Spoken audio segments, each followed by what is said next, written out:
First thing that came to my mind was the passing of my father. Like, that was like an instant, like, you're a kid now.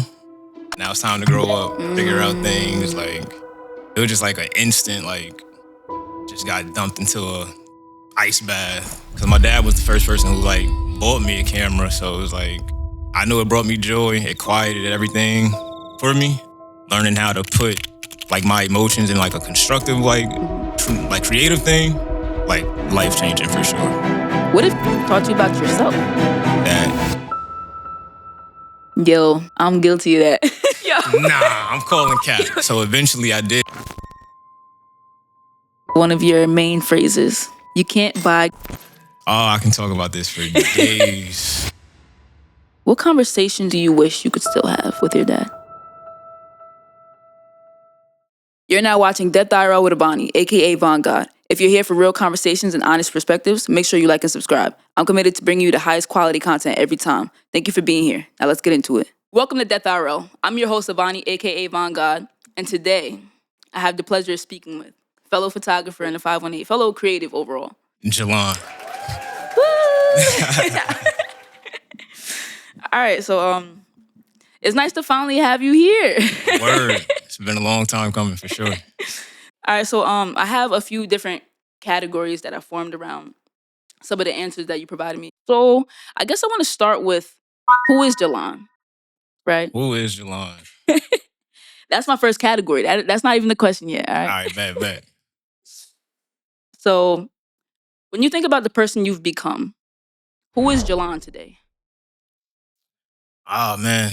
He's a guy who learned from a lot of mistakes, trial and error from loved ones, and just like my environment, just in general. How long have you lived out here? I'm born and raised in the 518. Oh, so you've been there a while. Okay. Yeah, I definitely got questions for you. Still got things I'm figuring out. Yeah, man. What parts of yourself are you most proud of? I'm gonna probably go with, I'm most proud of just my, like, stick-to-itness. Like, no matter what's thrown at me. Resilience. Yeah, I just, no matter what it is, I kind of just put my head down, get through it. And not like, it out. Yeah, I don't like bleeding on everybody else, crying about it. I kind of just figure it out and rely on my little village that I got. What's your sign? Me. I'm a Leo. Okay. I don't know nothing about it, but... Yeah, I'm about to say I ain't. Now I was going to ask, like, okay, what parts of yourself are still evolving? My patience. Yeah. Trying to improve on patience. Temper. I ain't a mean dude, but it's like once I get there, it's like... Does it take a lot to get you mad? Yeah, I would say so. Yeah. Unless it's something crazy. Traffic, road rages. Oh, you a road rager? Yeah, not too bad. I just don't like cars blowing at me. Yeah. Besides that, I'm pretty chill. I'm a quiet, laid back dude. Stay out the way. It's not bad being out here then, because it's not as crazy as like the city. Oh my God. It is. You'll get a few people blowing you once the light turns green and you didn't teleport past it. But I mean, other than that, it's not super crazy. Facts. Okay. What experiences have had the biggest hand in shaping who you are today? First thing that came to my mind was the passing of my father. Like, that was like an instant, like, you're a kid now. Now it's time to grow up, figure out things, like, gotta take care of your own bills. Like, Mama Love, she had a lot going on. So yeah, it was just like an instant, like, just got dumped into a ice bath type of thing. But it's also one of those things, like, where I don't view it as like a super sad, somber thing. It's just like, it just taught me a lot of things, like, in real time.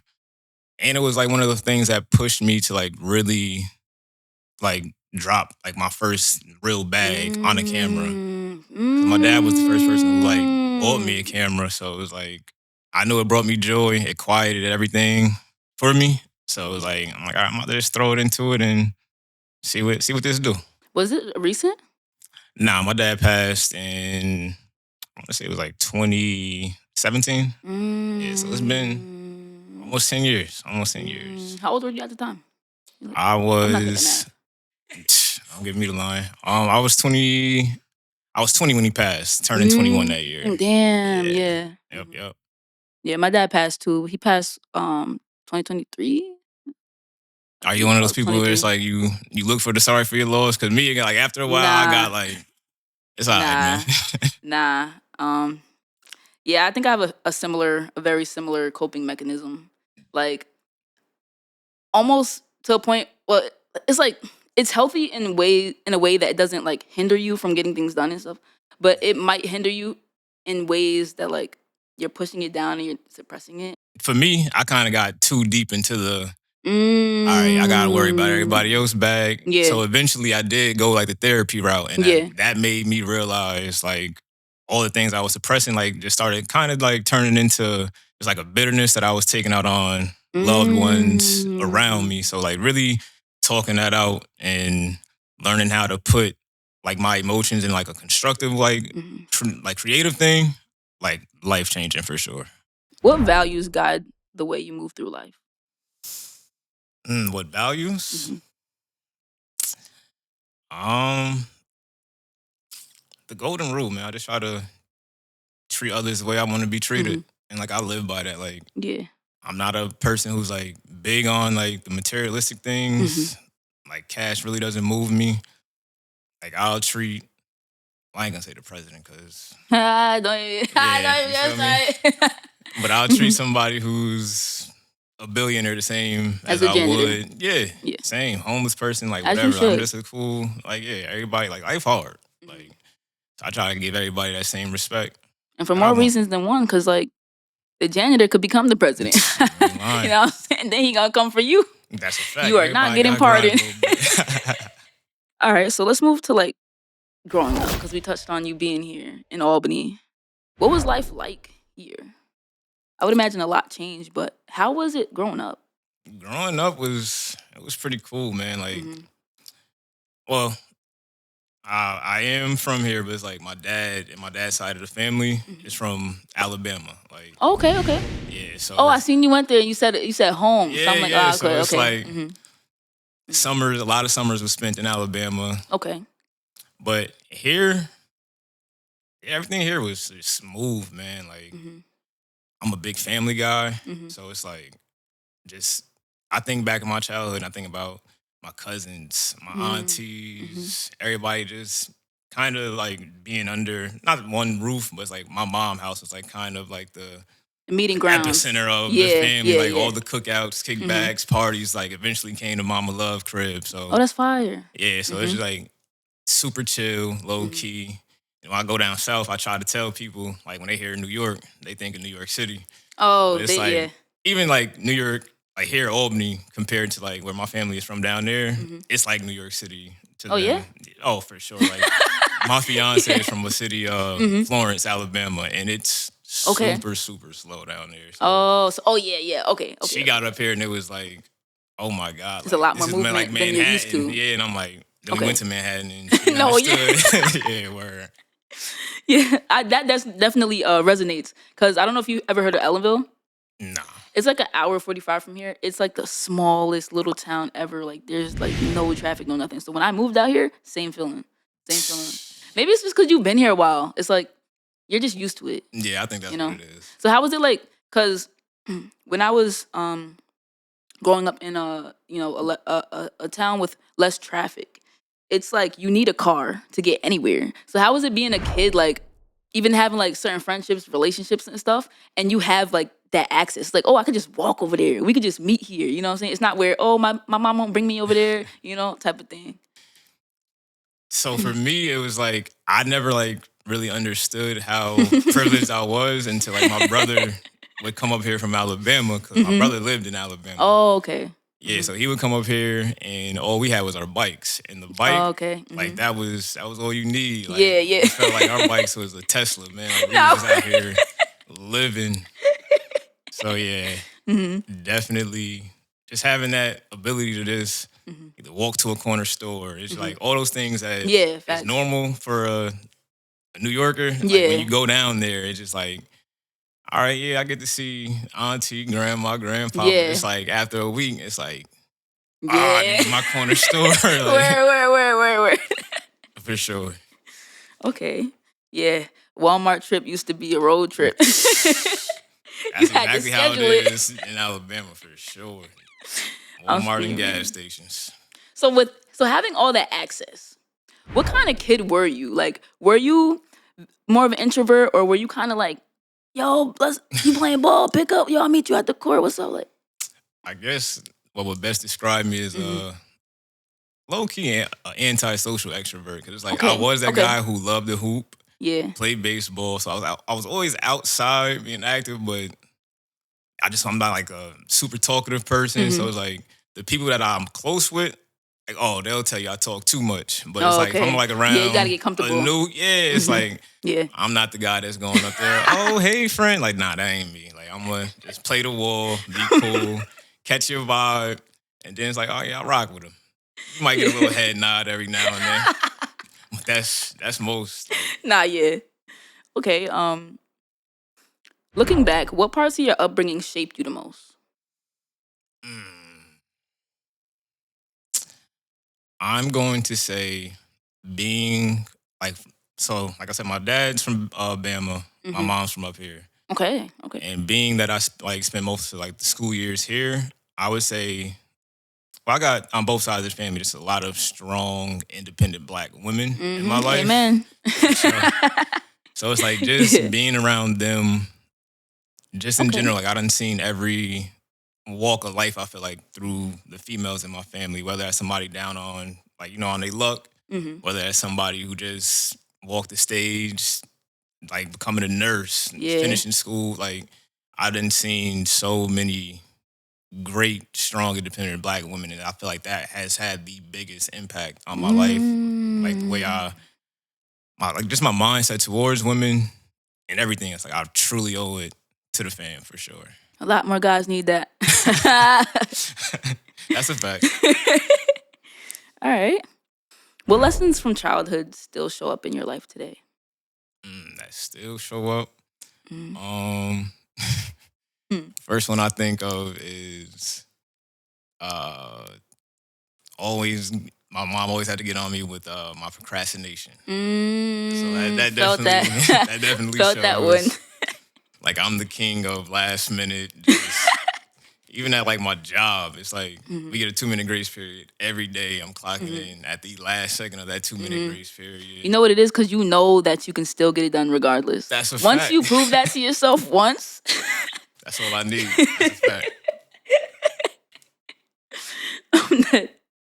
Okay, what did younger Jalon think adulthood would even be like?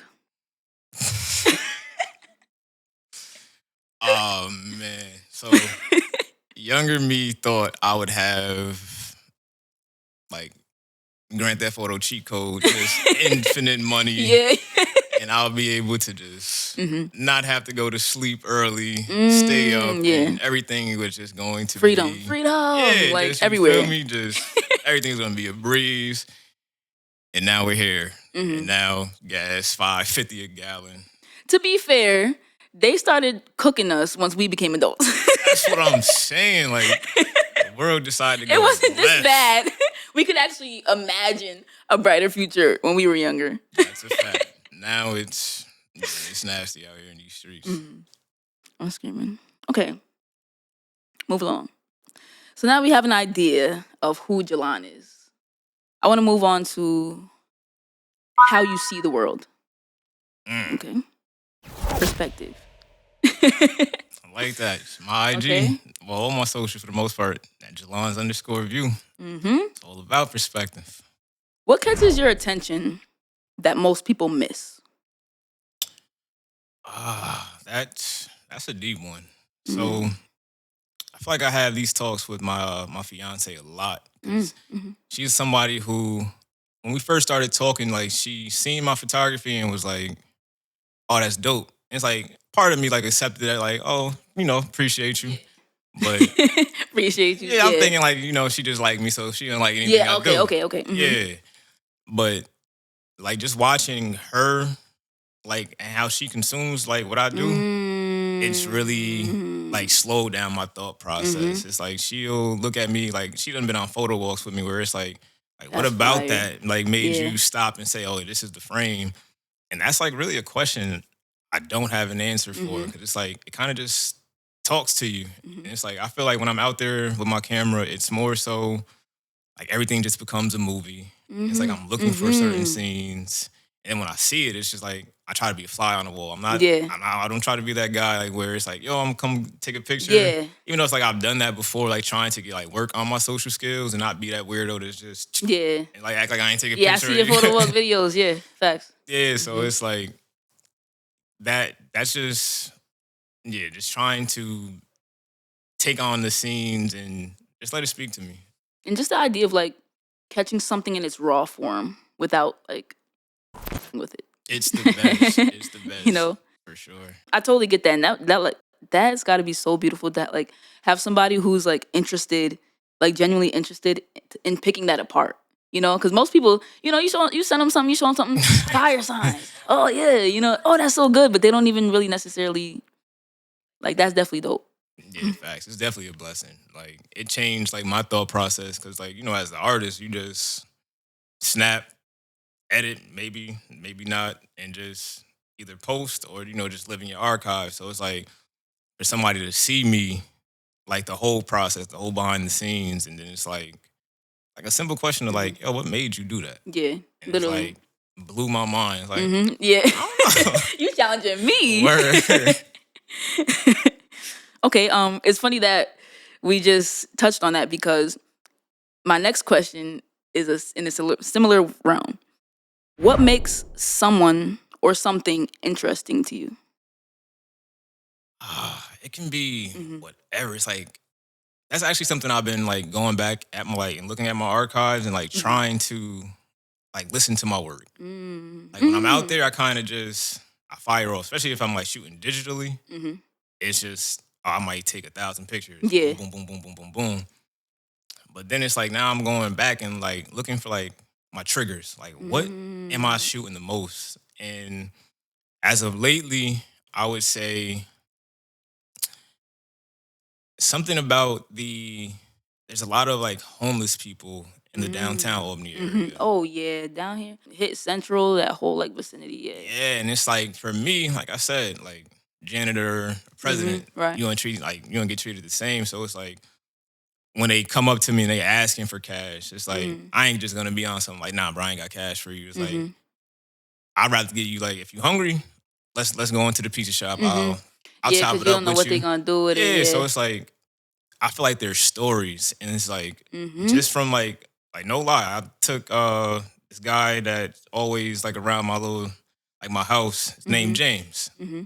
One day he came to me. He said he was hungry. Took him to the Chinese spot. We sat down and we ate together and had like a Fire. conversation. And it was like just in that conversation, it's just like it's surface level stuff, but it's like the thinker in me is like, this is a person. Like this is a person who has a story, who went left, got back on track, went left again, who's like having this constant battle. And it's like so much that I can learn from him and his struggles. Yeah. That, you know, just literally trying to like pull out of a person. Like everybody has like some type of beauty in them. Even if like you don't believe in it, like everybody is beautiful. That's my belief. That's the whole reason why I'm doing this. That's why now I'm a little scared you. to just be, you know what I'm saying, like going outside talking. But I'm playing it safe for now. Maybe it'll evolve into something. But that's so true. For literally, sure. like you can like this is literally what I said when people ask me what is the purpose of your podcast? What is it? I'm just like, I just feel like everybody has a story. Everybody has something that's worth hearing. And you shouldn't have to be an NBA player. You shouldn't have to be an artist. You shouldn't have to be someone with a big platform to have a voice. You know what I'm saying? Because you'd be surprised. Fact. Just the people that you know, see on the bus with you or, you know, just walking passing, like they might have something that can help you. like just to say. Trying to tell you, so man. that's a whole fact. Okay. What have you learned from simply paying attention to people? Oh man. Are you a people watcher? I am. I feel like when I go out on my photo walks, like that's essentially what I'm doing. I'm just people watching just with a camera in hand. Facts. And I just feel like everybody is just well, especially now, like with technology, it's kind of sad. Like you go out on a photo walk and everybody head down. Yeah, it's like nobody's really interacting with anybody. It's just kind of like just dead. I feel like that's why I probably like go towards the homeless and like people are down on their luck. It's like they're really into it. Like, like they're trying to talk to everybody. Yeah. Like, they might be asking for cash or whatever, but they're legit interacting with people. So it's like, I'd rather capture that. There's a story there rather than just watching somebody just walk past me with their head down, bumping into people. That's a fact. Okay. What's something you learned about human nature? Human nature. I don't want to sound all crazy. I've learned just through my interactions with photography, people watching, all that stuff that people can be not the prettiest of people. People can tend to be a little mean, man. A little mean. It's like I just try to look at it and just try to take the best out of it. Yeah. And that's why I feel like I just try to be nice and cool to everybody. Because I know sometimes, like, just walking around, I might have, like, the craziest mean feeling. Oh, the mean mug? Yeah, and it's like, I can't control it. Like, that's just my normal face. But if you was to stop and have a conversation with me, like, you would understand, like, oh, nah, dude, chill. Like, I'm just be out here on a mission, bro. He just looks like he wants to hit me. Word. I'm dead. Okay. So, yeah, people, be nice, man. Smile. Go a long way. Yeah, it's I don't know. Everybody going through something crazy. Even especially today, it's just so much going on, bro. Like, that's a fact. Authenticity. Big on it. What does it mean to truly be yourself? That means no matter what room you walking into, no matter who you're around, like you are you. Like my mom worked at a bank, she works at Albany Med, and it's like just from like just watching her work as a little homie, it's like I feel like everybody has their work voice. Yeah. Oh yeah. So me.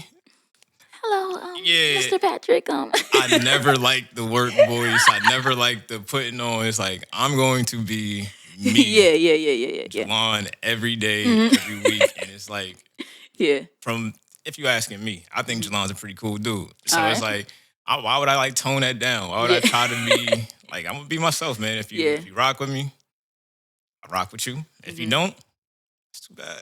Like I don't care about nobody else's opinion. I feel that. Nah, you should be. You should. You know. At what point did you become comfortable with moving through life as yourself? At what point were you confident enough to say everything you just said 2 seconds ago? I think I was born with it. I'm not gonna lie. Yeah, I think I was born with it. Like, okay. Yeah, from like my earliest memories, I can just always wanting to be me. Like.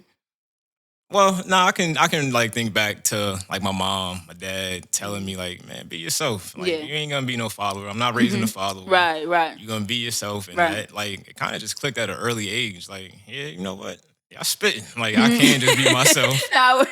And then like when you go to school and it's like, I felt like everybody that I went to school with like was kind of themselves. Like whether like no matter what crowd you was with, whether it was the anime group, whether it was the sport heads, all the schools that I went to, everybody accepted everybody for who they was. So, like the TV shows where it's like the bullies and the jocks. Yeah, I never really experienced that. So like not out here either.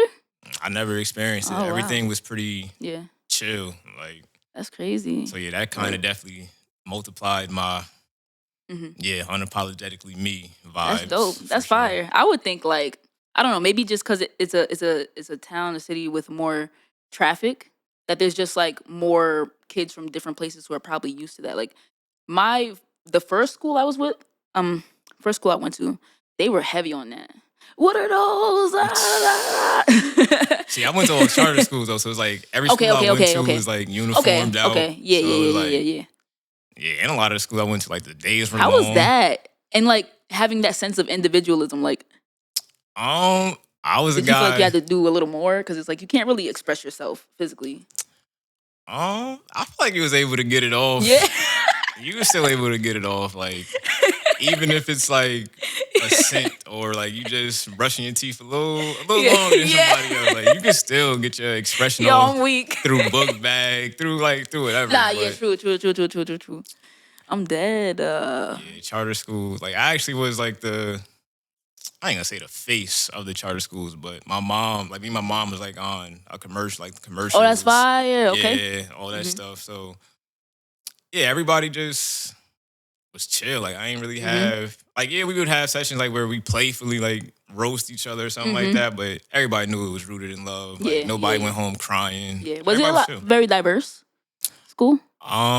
It was diverse and it had a lot of like black and brown. Oh, Like every beautiful. school I went So you to grew up didn't around, have from teachers to principals, Yeah. like everything was like That's just dope. black. So there was a comfortability. There was comfort to be yourself. Oh, there was for no sure. code switching and Nah, none at all. Okay. Has there ever been pressure to fit into someone else's expectations? I'm not gonna say no. I've seen it for sure, and I've seen its impact it had like on like some of my closest friends. But again, going back to my village, my family, it's like even if it was somebody who was living a quote unquote wrong life, they'll still tell you like, but this ain't you.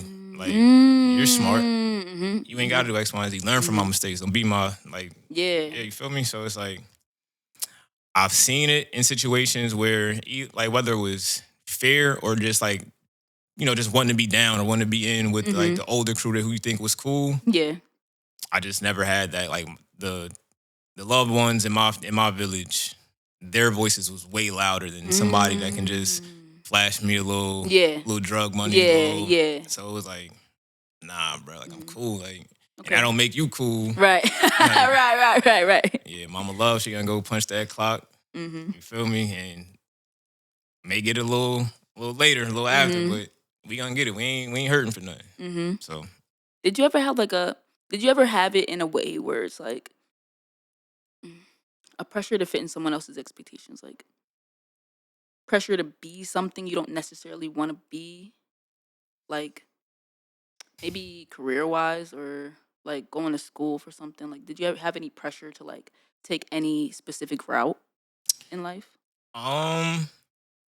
Nah, tapping back to like my father passing, like he kind of gave me, well, both parents were super supportive. Like I said, I went to charter school my whole life. So like my middle school, they would start like at 7 a.m. School is not getting out until 5. And then if you do like a sport or a club, you're not getting home off the bus until like 7:38, and you got to do it all over again. Yeah.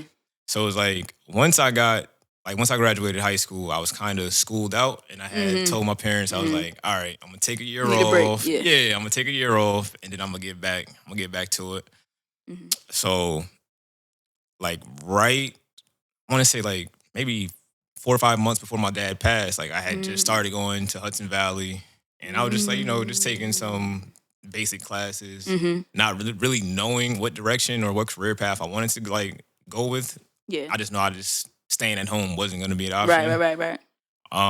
But yeah, then like once he passed, it kind of just like you threw everything off. Yeah, threw everything off. I just didn't like know any better. Like so, I didn't know about going to, I guess, to withdraw from classes. I just stopped going. I had to deal with funeral arrangements and all that stuff. So then once the little bill started coming in the mail, it was like, oh, this is real. Yeah. But yeah. But what was the question? My bad. I gotta look myself. Oh, like I was just elaborating on the question at hand. Just like, did you feel any pressure to be anything specific in life? Oh yeah, all right, baby. So yeah, like I feel like I've always had like that freedom of like they knew I had like a great work ethic. They just allowed me that freedom and that space to find it. Yeah, for sure. Okay. What does authenticity cost? I know you said you can't buy creativity, but you cannot do it. We're not there yet. But literally everyone at home, you can buy authenticity for $3.99. It costs nothing to be yourself. It costs nothing. Like, I don't care what's going on socials. I don't care what your favorite rapper or what you see on reality TV. Yeah. Be yourself. And the more people that we have in this world that are comfortable in their skin, like, the greater the world would be. Oh, yeah. Like, I'm tired of the... Oh, yeah. I don't even want to get down, like, the whole rabbit hole, but it's like everybody's going Turkey for the hair transplant. Dr. Miami. Oh, it's like, man, yo, don't... Like, honestly, I feel like you go back and look at all of, like, the... First thing came to mind, like, the Freakniks or, like, just, like, some of, like, the entertainers from the 70s, 80s, like, everybody was out here just having going crazy. Ball. And you look back at some of those dudes who were like icons, and some of them look rough, but that just was a part of. Yeah. They made you feel good. They gave you a vibe, and everybody just focused on the vibe and not the aesthetics. Yeah, I think there's so many different factors when it comes to that conversation. Like, oh, it's definitely loaded. Yo, there are perspectives that I didn't even like consider. Like, because everyone's like, okay, girl gets BBL, whatever. It's like, guys don't want BBLs. They want natural girl. Don't impress the guys. But yo, sometimes it don't even be the guys. It can be the girl doing it because she wants to. That's this. But the angle that I didn't even consider was like the pressure from other women to do it onto women. Yeah, social so there's media, a lot going on there. TV for sure. Yo, it's loaded. Okay, moving along. I won't get tied up there. Why do you think so many people struggle with being themselves in the first place? I feel like it's just not like it's not advertised. It's not pushed. It's like I feel like everybody just wants to be like a copy of somebody else. Like you see, like even in rap, it's like you have like your different eras, like the Lil Wayne era. Like everybody dreads, drugs heavy, and it's like lean, codeine. Yeah, it's like I don't know, man. It's like nobody like wants to be themselves, and I feel like it just makes you mask a lot of things, suppress a lot of things, but it's just overall bad for your health. Yeah, in my opinion. I think it's like the lack of like reality in it, right? Because it's like with social media, with all these things, I just feel like people like to know that what they're doing has been validated before they're comfortable doing it. That's a lot of it. That's a good way to put it. And then we're not seeing like the behind the scenes of a lot of things. You know, social media, we're seeing highlights 24/7. Yeah, the final. I just got the keys. So when you're someone who just got your keys and you got the air mattress on the floor, you think you're going through hard times. That's a step, like a natural step in the process, you know? Fact, them growing pains. We all got to go through the growing pains, man. Like you said, air mattress on the floor. Ain't nothing but a bottle of Poland Spring if you're lucky. Sometimes that's all you had it for, the apartment itself. Facts of life. You know what I'm saying? But that's the thing. I feel like we got to do a better job at showing that these things are normal. Like not just showing the highlights, like showing the process. Like it's okay and it's normal to be working your way towards something, you know? Agreed. Okay. So this category is called creativity, art, and expression. Okay? I like this one. So my first section is why art? That's not the question. All right, bet. I definitely about to start going. I should have let you go. My bad. But I'm elaborate on it. All right. So why art? Why does art matter?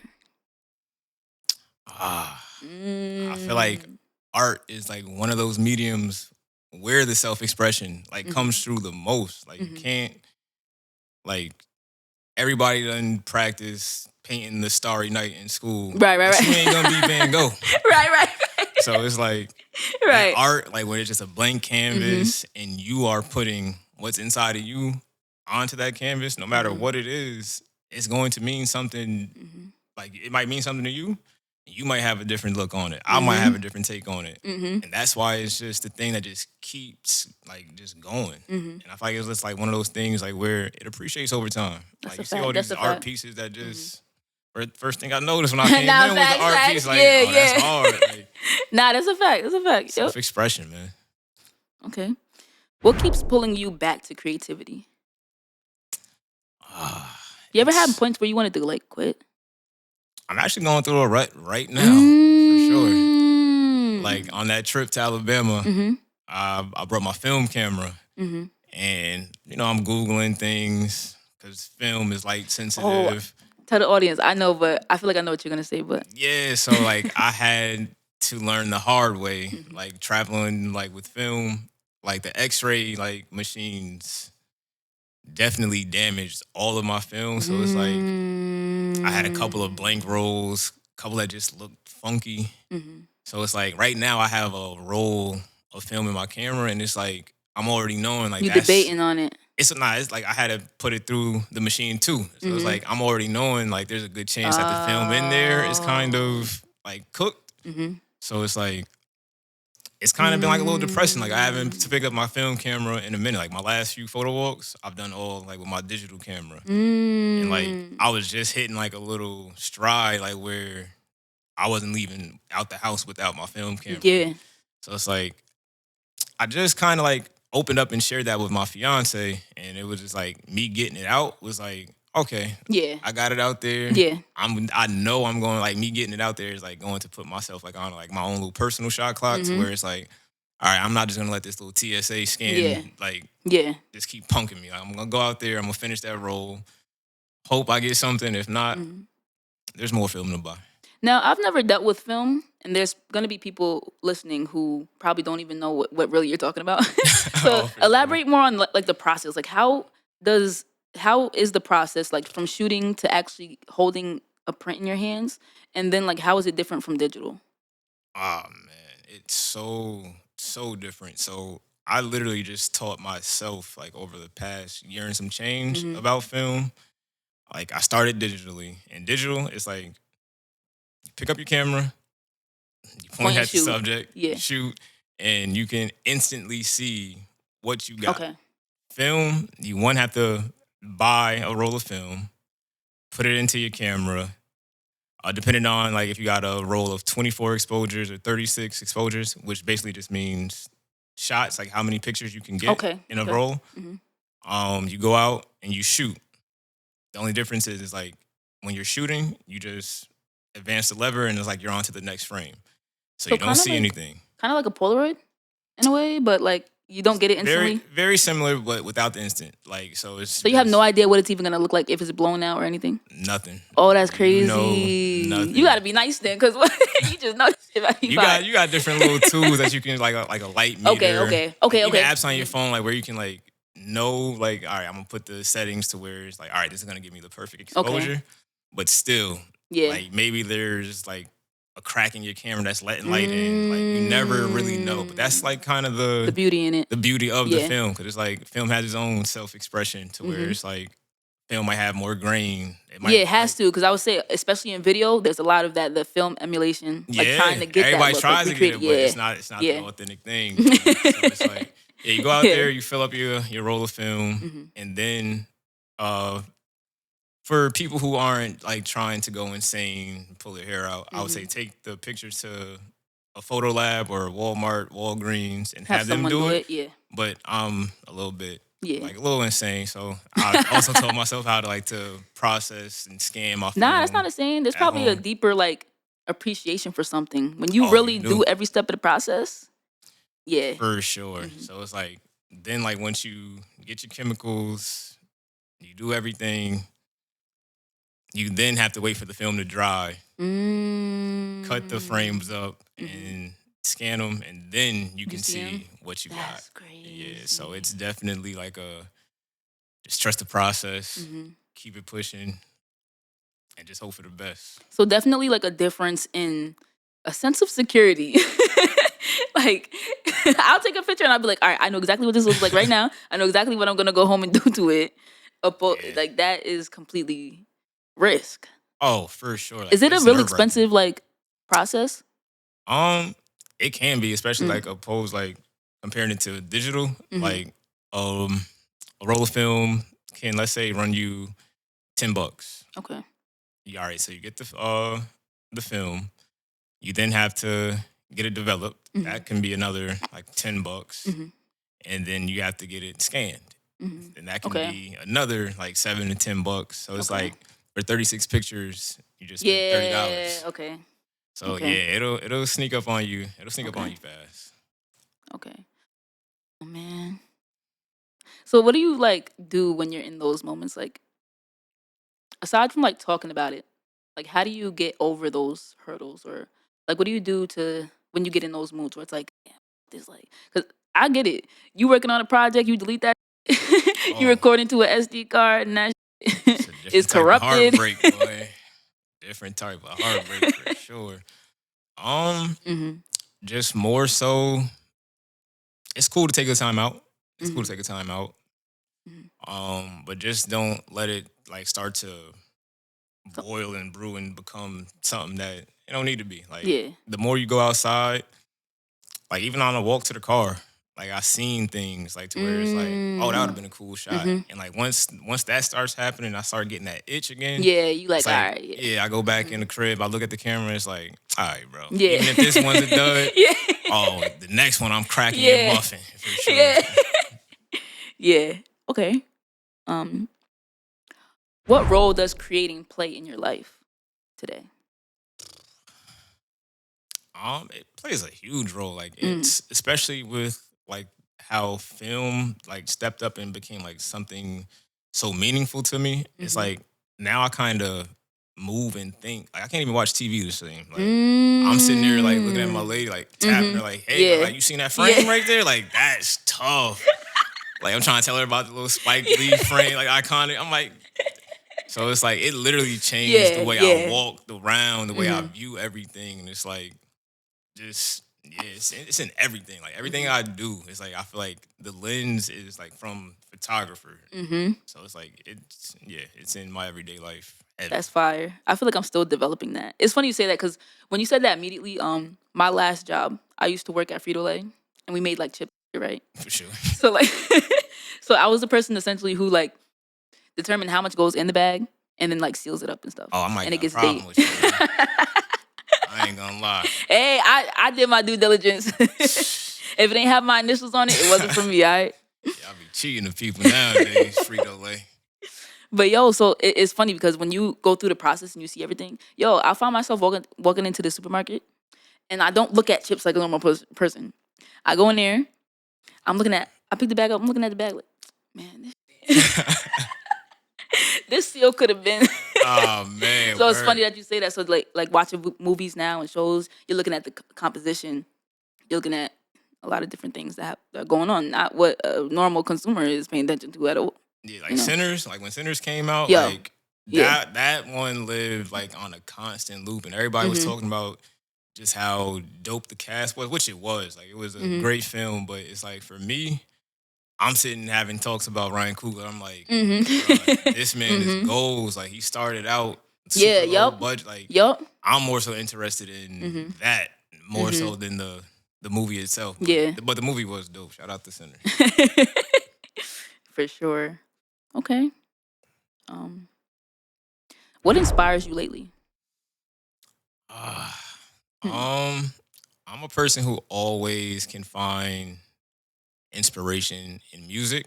Okay. In sports, but like a certain era of sports. More. Okay. I'm gonna say Kobe. I'm gonna say Kobe. I'm gonna say when I say sports, I'm gonna say Kobe. Like I'm a huge Kobe guy. So just from his mindset, his how he appreciated the game, loved the game, and how seriously he took the game. Yeah. It's like I can go back and read a book or watch the Kobe Doing Work Spike Lee doc and just leave with a different tad bit every single time to where it's like I can apply that in life, in my photography journey, just in everything. In music, like I'm a huge fan of my favorite rapper is Kendrick. Okay. But the guy I consider the GOAT is Jay-Z. And it's like both guys, words mean a lot. Yeah. So it's like it's not just I ain't with none of that. Shout out to everybody that like that, but yeah, I need some Yeah. I need some Gotta be saying some something. depth. Yeah, Okay. for sure. Mm-hmm. Okay. What does creativity give you that other things don't? It gives me the freedom to just escape everything that's going on Mm-hmm.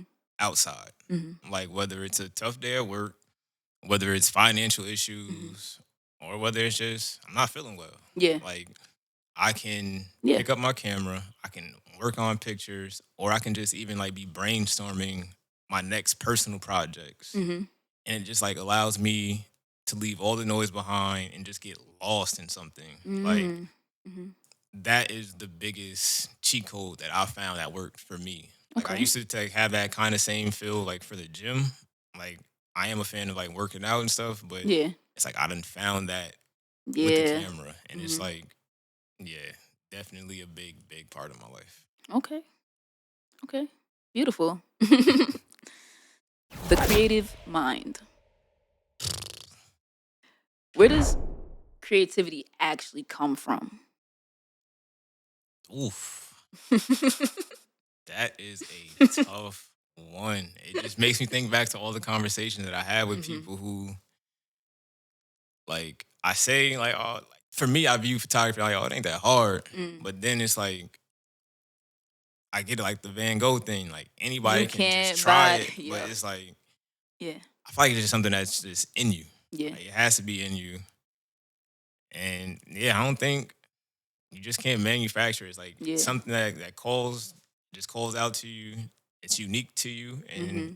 And you might have it in photography. Somebody else might have it in sports. Mm-hmm. Like, but everybody just has it. You just gotta find it. Like the medium that fits you in your bag.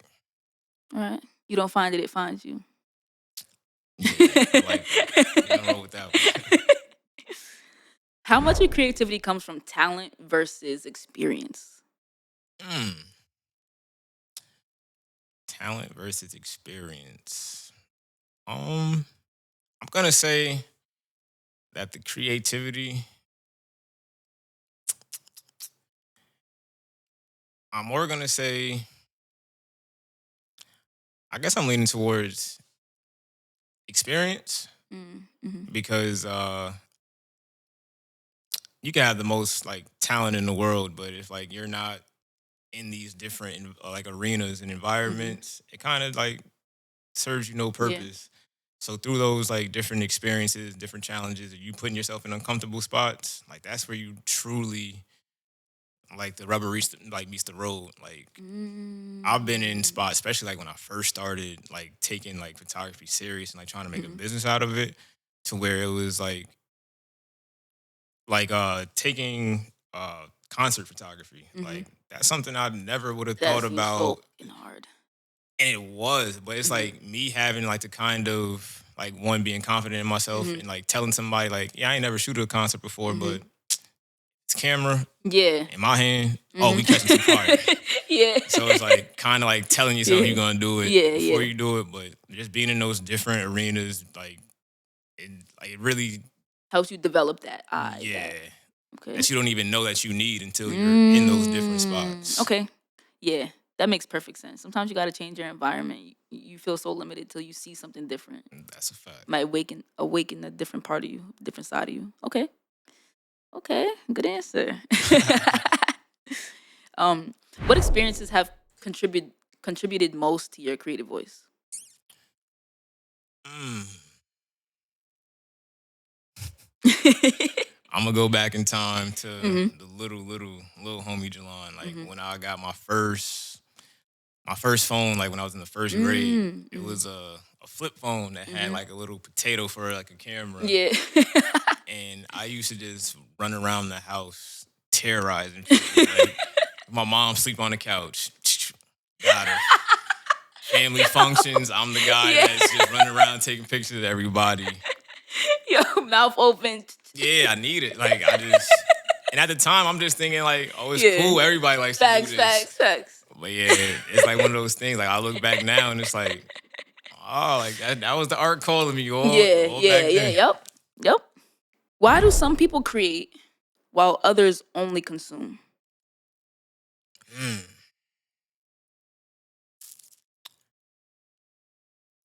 See, I'm not around too many people that only consume. Okay. I feel that everybody's an artist in their own way.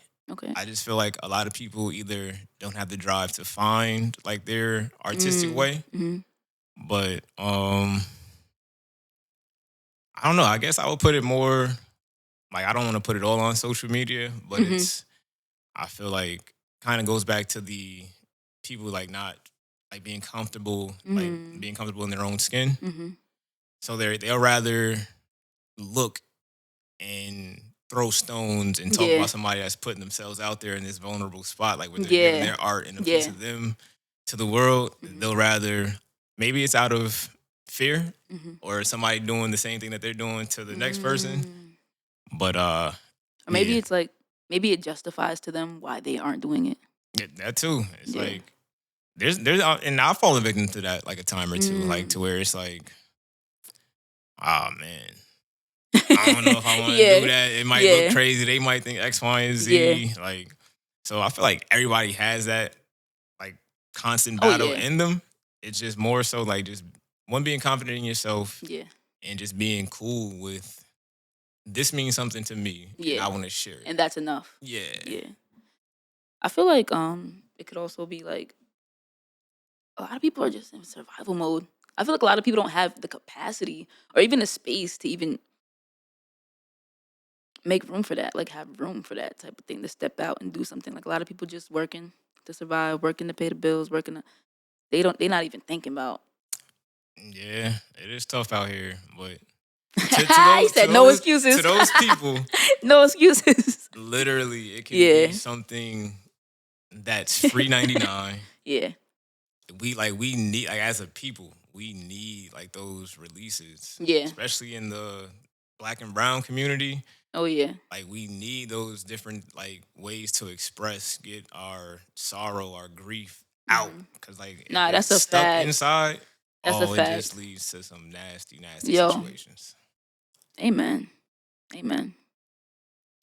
What makes somebody truly creative? I feel like you have to have a bit of craziness. Delusion. For sure. Confidence. Yeah. And okay. Yeah, just like all that like mixed up, and sometimes the world's gonna look at you and be on some, oh, that's dope. And sometimes it's gonna be little side eyes. Yeah. Oh yeah. Dude tripping. It only looks funny till it works. That's a fact. Then you're a genius. Yeah. And when it worked, then you got 1,005 people trying to do exactly what you're doing. Exactly. I'm weak. Okay, so we're circling back to one of your main phrases. You can't buy creativity. You cannot. And it is so many people that I've come across where it is, I can talk about this for days. Like, I know somebody, like, I ain't gonna say his name, but it's like, once he seen me like getting some traction with photography, I feel like, because he also was like an aspiring like rapper. And, like once he started seeing me like doing my concert photography, it was more so like, oh, this can be a little opportunity. This can be a little lit. So it's like, he started talking to me about cameras. I told him, like, I don't gatekeep. Like, if you got a question, I'll definitely talk, try to help, like whatever it is. But long story short, dude goes into Best Buy and buys like 3 of the most expensive cameras known to man. And then like I just see it like 3 cameras, a drone, all types. And now it's like you looking at me like I'm a user manual, and it's like, bro, you gotta be like, all right, go out there and create. So safe to say his photography, videography career lasted all of 2 days. Yeah. So you can't, it's just something that you just cannot, you can't fake the funk. Yeah. Like, because there are so many talented people. There's so many people who are passionate about like the art, to where it's like, what's gonna make you stand apart? Like everybody's not gonna look for somebody that's going to take a picture and be on some, oh look, it's sharp. Anybody can do that. Like pull out your phone. Like these iPhones, Samsung, like they all have fire cameras. Yeah. Like the art. They even got log, like raw versions of video and shit. Yeah. Facts of life. So it's like, it's not something that you can just throw money on. Like it has to be something that you're serious about and passionate about. Like it takes a lot. It takes a lot to go out there and create something. Yo, I'm guilty of that. Yo. Nah, I'm calling cap. Yo. I'm calling cap. Yo, when I one of the things that got me into it, right? I booked this. I don't do music anymore, but when I did, I was like, all right, if I look serious, people gonna take me more serious. Like, so I booked with a film studio, a professional film studio, a music video, right? Mm-hmm. So they like built the set and everything. It was like really professional, right? So I get there, I'm like, I got 2 actors with me. Everything is on point. Everybody's being professional. Everything looks great, amazing, yo. Prior to this, I never thought about having a camera, nothing. I'm just watching them like fixing the lights and I'm seeing the result. I'm just seeing the whole process. And it kind of just like really inspired something to me. I was like, whoa. And what I do. You go out, drop that bag. Best camera in America. Yeah.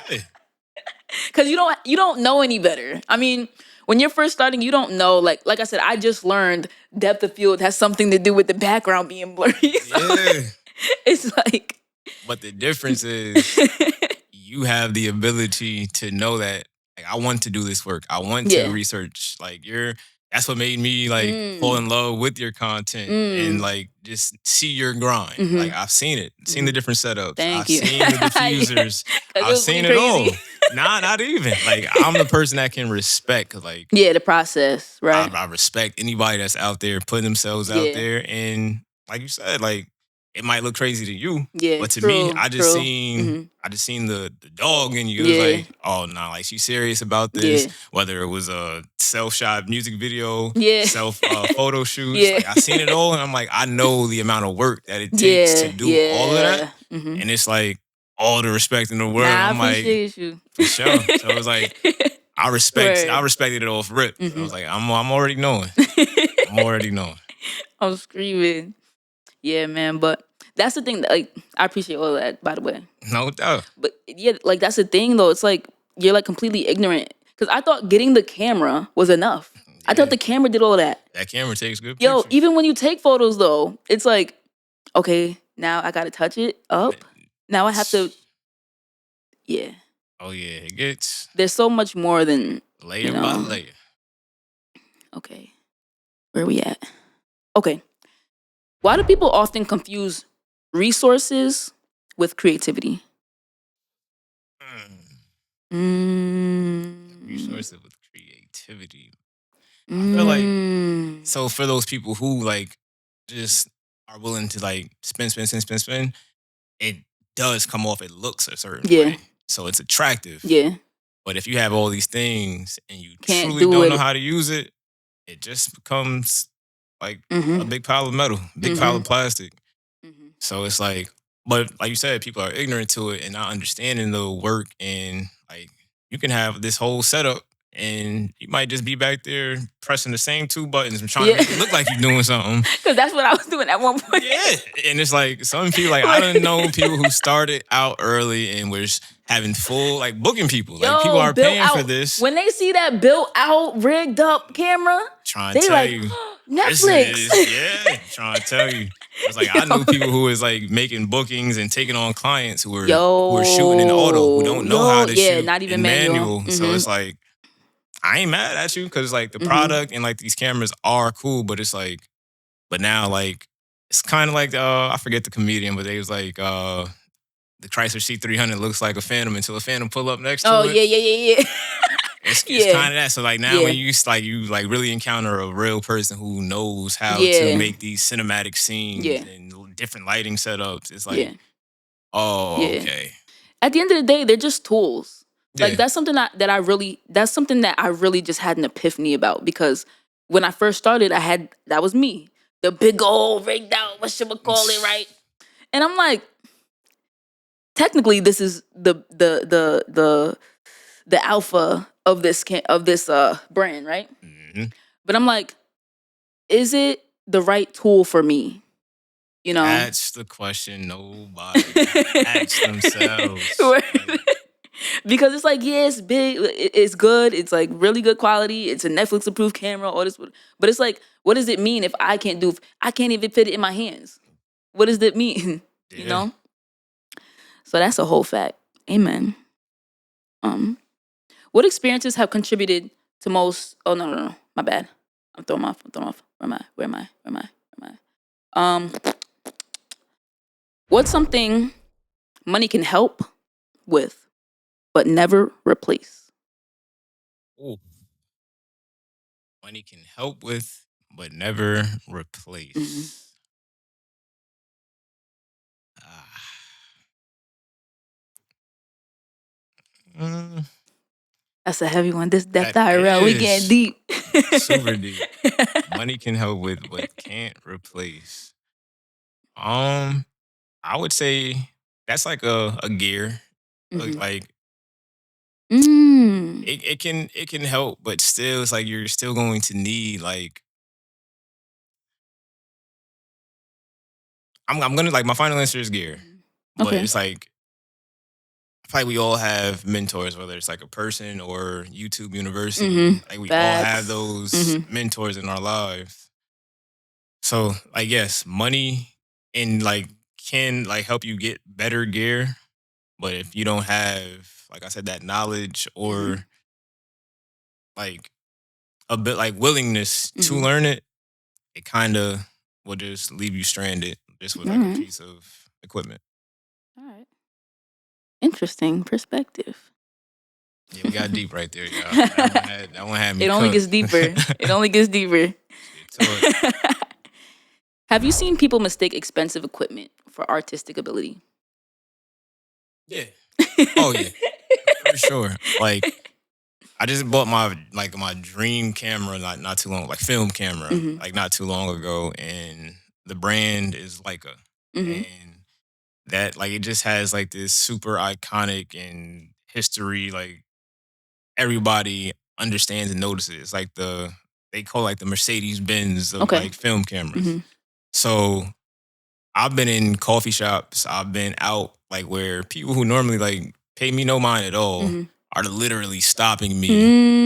Hey, is that an M5? Is that an M6? And it's like they kind of already put you into like this class just because you have this piece of like equipment. Yep. So it's like, oh, for sure. Like just on some, oh, you got that? Yeah, you must be cool. And it's like the people that had like I've only met, I want to say 2 people in my life who've like owned a Leica because like film is just like not super big, super popular. It's starting to like become like it's trending upwards. Yeah. But it's like, you don't see too many people out there with like shooting film. But the few that I have encountered that own Leicas, you can just tell like they had bought it just for the name. Because like for me, it's like I see it and it's like I still had like it catches your eye for sure. But it's like once I go and like, hey, let's exchange IGs, then it's like you see the truth reveals itself. Yeah. Low key want to take my follow back, man. But I guess I'll look at a little picture, a little scruffy. I'm screaming. Okay. I agree. The bigger the camera, the more people think you're just this, you know. What do you think actually creates meaningful work? The subjects. Okay. I think the subjects in the frame, it's all on them. Like they tell a story, even without saying anything. Like going back to like the conversation I had with James at the Chinese spot, like everyone has a story. So it can be just a simple portrait. And like the eyes, like your eyes have, it's like your eyes can just tell a story just off rip. Yep. So it's like the subjects are to me the most meaningful. Okay. And then like once you like we try to get artistic and maybe play like with like your scene and trying to play with the subjects and make them like maybe align in a certain way. It's like where the shape or whatever catches your eye, like it's all about the subjects. Okay. For sure. Okay, dope. Okay, now moving on to photography. My bread and butter. I got about 5 bullets on this one. Let's get to it. What are you looking for when you photograph someone? I guess I'm trying to find a piece of me in the subject. That's what I'm looking for. Something that I can relate to. Okay. Something that's like, especially like with like the youth. Like I love seeing parents interact with their kids. So just being that like from a person who's already experienced the loss of a parent is like my appreciation of watching that. Yeah. Like it just does something for me. Like when I capture a kid just like in just they're just joy. That does something for me. Okay. What makes a photo feel honest? Shout out to all my homies downtown Albany, man, that's currently going through some hard times. They take the most honest pictures, especially if they're having like substance issues, and you catch them on a bad day. Like, they're not gonna hide. They're gonna let you know exactly how they're feeling. It's going to be 100% raw, authentic, and it's photography, so you don't hear them. But me as a photographer, you hear it. I hear them. Thankfully, they all be cool with me, but the people around, nasty work. They be tearing them up verbally. Yo, damn. So yeah, definitely. Yeah. Okay. What stories are you drawn to telling?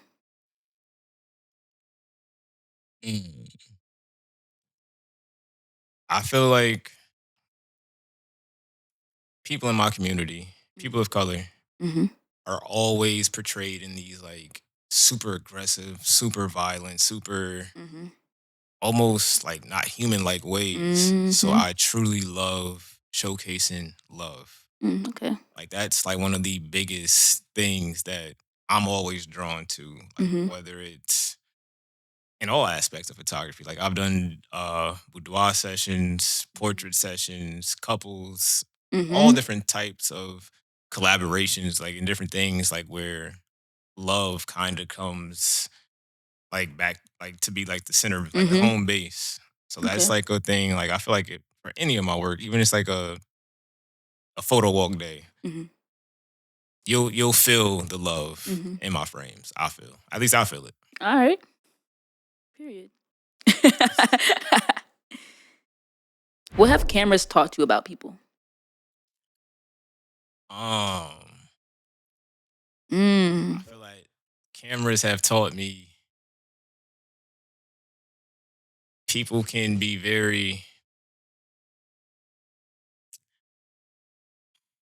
Take your time. They are very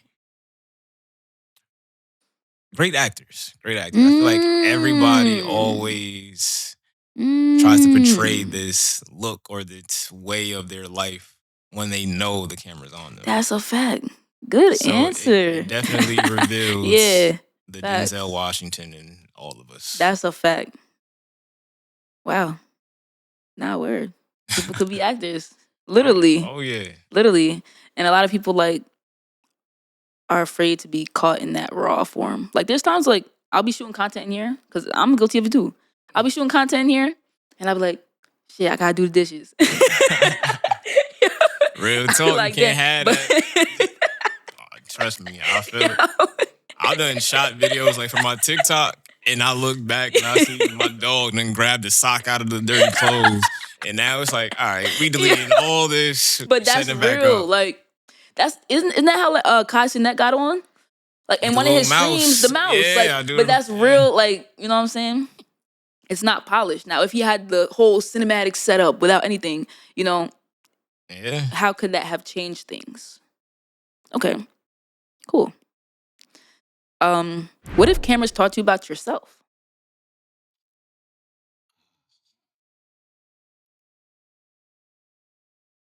They have, I'm not gonna say it taught me, it just made me realize even more how much I value my family. Like my family was like one of the things that really was like my foundation in photography. And like not on no sad tip, but like my first realization of like, oh, pictures are important was like one of like the loss of my grandfather. Like And it just became like, oh, we're trying to put this obituary together. Yeah, We okay. need pictures. Yeah. And everybody, my granddad wasn't like he wasn't a model. He didn't Yeah. like take a lot of pictures. Old school dude. Mm-hmm. But me being like staying up here and going like back home, like Alabama, I always had my camera on me. So I'm seeing my granddad. It's like I was taking those pictures, and it's like, I guess a little bit of it was to like have like Alabama with me in the physical. I can look back at these pictures. So like the sense of pride I had for like looking at my granddad's obituary and being like, that's like, I did that. And then I went back home and I looked back at my grandmother's obituary, and I'm not sure if it was a picture that I took or it was a picture that me and her were in together. And it was just like, I'm like, oh no, pictures are super important. And it's like I try to photograph my family as much as possible. And like, over the years, the work has gotten better. Yeah. Like I go back and look at some of my early Facebook posts, and it's cringy. Like, but this is like before I was even like, oh, photography is my bag. Like, just some of the things. It was like, oh, bro, I was really just shooting everything. You have to. Okay. Entrepreneurship. What pushed you towards building something for yourself? I'm gonna be honest with you. It wasn't me. It was the people around me. And like, I was the type like where I would reach out like, hey, I know you're into modeling. Like, yo, let's set it up. It wasn't until like I had a model. Her name is Anaya Rose. Okay. Shout out to her. Out here in this area? She was. I think she's living in I want to say North Carolina. Okay. Not too sure, but she was like one of the first models who like stopped and was like, no, I want to pay you for your work. Yeah. And that was like it was an eye opener, because it was like my family, my loved ones, they always were telling me like, oh man, you tripping. You need to be charging for this. You need to be charging. And for me, it wasn't that I wasn't confident in my work. It was just more so I was just so focused on like the joy and like the learning process. I feel like that's where I'm at. Yeah. It was like, I'm not even worried about cash. Yeah. I'm doing this just for the love of the game. Like, but then like after that, it was like, I then became like, started feeling like this feeling of guilt, because it's like, I can't take her money. Yeah. And then the next person come and it's like, oh yeah, you get it for free 99. Like, it started feeling weird. So then it was like the YouTube University again, like it stopped like being like, oh, how to use this camera. It started going with, how did you build your business? How did you do X, Y, and Z? So, and me, I'm a man of the people. Like, I try to meet everybody where they're at. And like I said earlier in the conversation, like a man that has learned from a lot of like bumps in the road. Yeah. I understand. Like, I got some learning. Yeah. I understood that you can't be that person that where it's like, I'm gonna bend over, I'm gonna help you with this. Like, you have to just set your price and then live your life. Like, that's it. Facts. That's all you gotta do. Set your price and live your life. That's gonna be the name of the episode. shout out Jay-Z. I'm pretty sure that's a Jay-Z bar for sure. I'm screaming. Yeah, nah, that do hit different. I just had a friend. Shout out to Jay. I just shot my last episode with her. Real one. Hey. Yeah. You working out? Yeah. Yeah, I'm tapped in. Jay, we need to get a session in. Yeah. Sure. Yeah. I was just shooting some like promo photos for her, and then at the end I was like, nah, you don't know bread, whatever. And she was like, nah, I'm gonna give you some bread. See, and he sent me mad bread. I was like, yo, yeah, that's real right there. A situation like that, like what she can be doing, like that little moment, like it's probably a small gesture, like to her, but from personal experience, that made my mind just elevate, like times a million. Yeah, it's like, damn, because when you're in it and when you're learning, you kind of like, you're always worried about the next skill, the next thing. You don't appreciate the journey. You don't appreciate where you are. Like, it's hard to be present when you're just trying to learn. It's like you don't appreciate your own work. Yeah. It's like you're always looking at the people that you admire, and you look at their work, and you're subconsciously comparing your work to what they're doing, it's like, my work is trash. Mind you, it be a whole team behind what you're comparing yourself to when you're one person. That's a fact. Yo, okay. What has changed your definition of success over time? Was it money bags and now it's kind of like a balance of life, or what do you think? I used to have this idea of like this American dream. You work hard, you get the fancy car, big house, X, Y, and Z. But yeah, after like going through some traumatic events, like real like close losses, death of my brother, death of like one of my closest friends and stuff like that. My view on like success now is being able to go home and being able to pick up the phone, call my mom, tell her I love her. Right. Like, it's like life is something that we can't take for granted. Like people, you're here today, going tomorrow. That's a fact. So it's like success is being able to go out here and just survive another 24 and just pour in to all your loved ones. Like that's success. Like pouring into your community as much as they poured into you. That's real wealth right there. For sure. What are you building towards right now? I'm building, I guess what I've been like consciously trying to build is something that when it like it's my time to go up top and I'm no longer here, I want my loved ones, my children, to go back and look at my archives. And I want my work to be able to speak for me, even if I'm not here in the physical.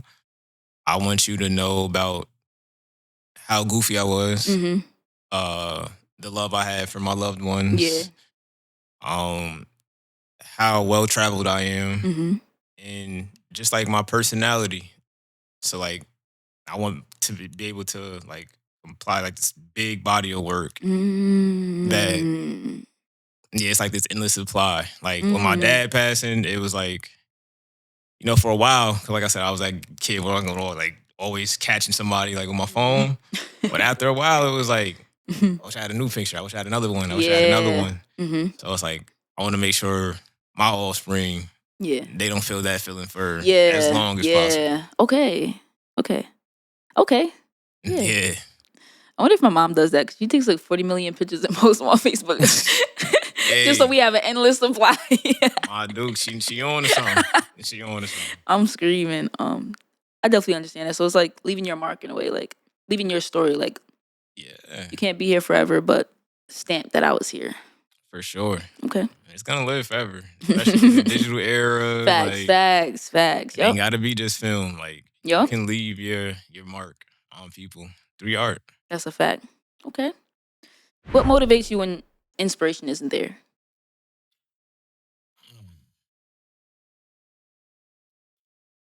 When the inspiration is not there, the thing that motivates me, I'm gonna say my dad.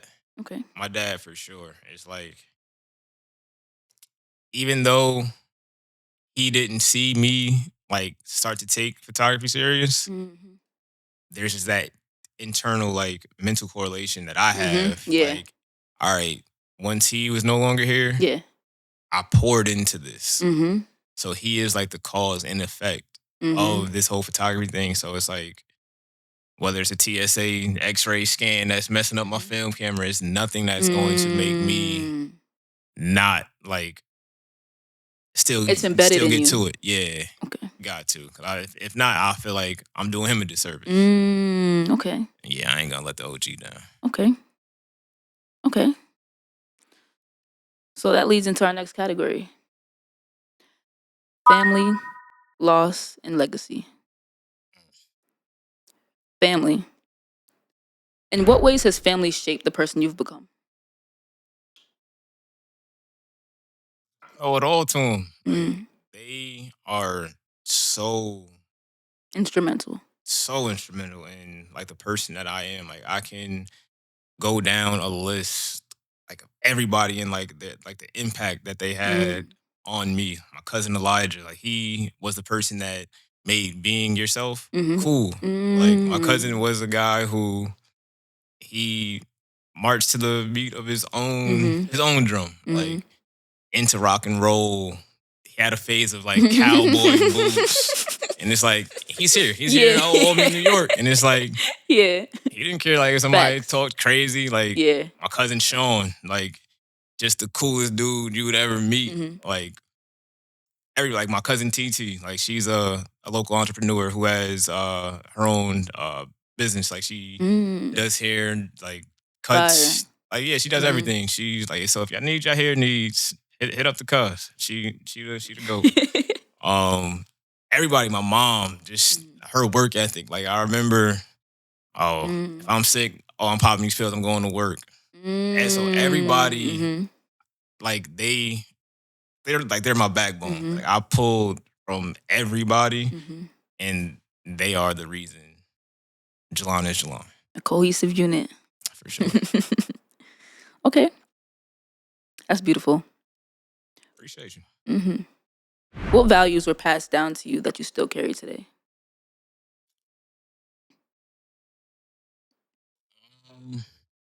Definitely my work ethic. Like both parents were extremely hard workers and didn't believe in handouts. Like both prided themselves on earning. Yeah, getting it out the mud. Like always taught me, like, now it's cool. Like if somebody want to give you something, but make sure you have something on your own. Make sure you doing something where you're, like you setting yourself up for success as well. Like that's a and fact. help others, but make sure you always out there, not being lazy. Right. Put in the work. The hard work doesn't go unnoticed, and it always pays off. All right. What do you appreciate more about family than you did when you were younger? The time with them. Like it's been so many times, like where if I'm going through something in life, sometimes I just take out my phone and just dial my grandmother's number. Like I don't do the weirdo call or send a text message to them. Like, but just it does something for me. Like me hitting her phone number. Like I then like go into like this own internal conversation where it's like I play both roles. And it's like, oh, what my dad saying in the situation? What my grandmother saying in the situation? So it's like definitely time with them. It's like nobody knows their expiration date. So it's like I try to live as if today's my last, and like tomorrow today might be my loved one's last one too. So I try to love on all of them, from the little babies all the way to the super senior citizens. Like, don't leave things on a bad note. Empty it out. Yeah, definitely. And for me, it's hard. It's hard, like, to be in disagreements. Or, like, I don't got time for it. It's like I'm like unapologetically me. So I'm gonna let you know how I feel. I'm gonna end it with, it's still all love. Like, that's just how I feel. Like, ain't gonna say it like that to it. We can feel two different ways. Yeah. Like, it is what it is. You feel that way, I'm over here with it, man. Next subject. Okay. What lessons from your family still guide your decisions?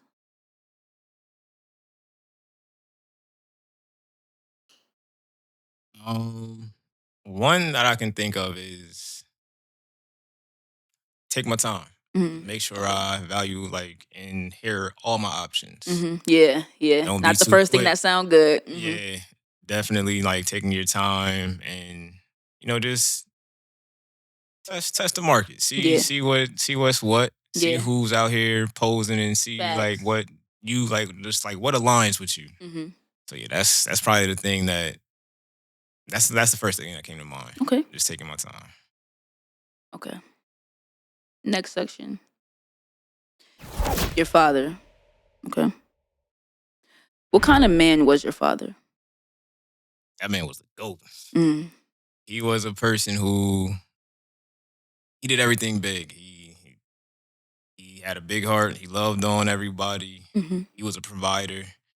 He was just somebody that I just felt super comfortable, like super comfortable with. I always like always like just gravitated towards like the older crowd.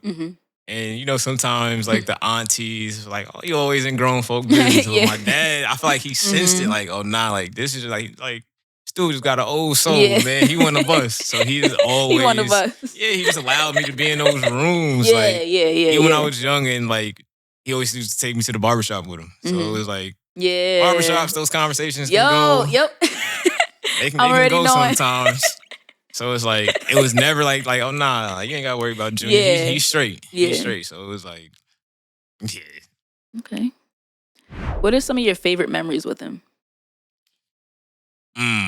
Favorite memories with the OG would have to be the road trips. We used to drive from here in Albany all the way to Alabama. That's like with stops and all that. It's like a 24 hour ride.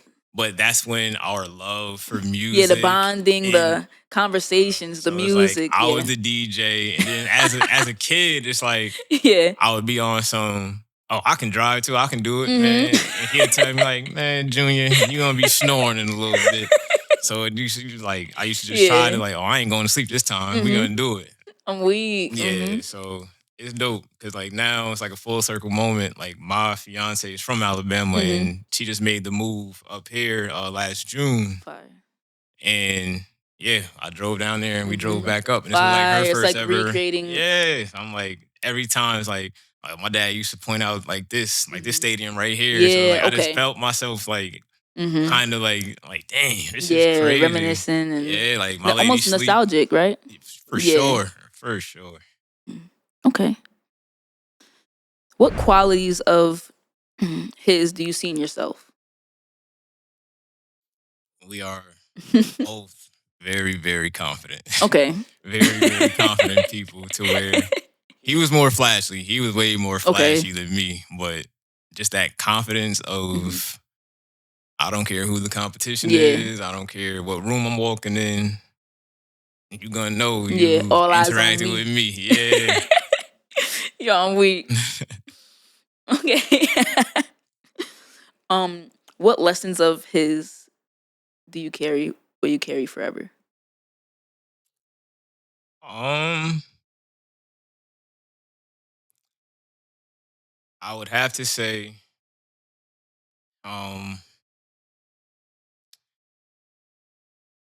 just his ability to take chances, even if people don't agree with them or they think it's the bad or the wrong thing to do.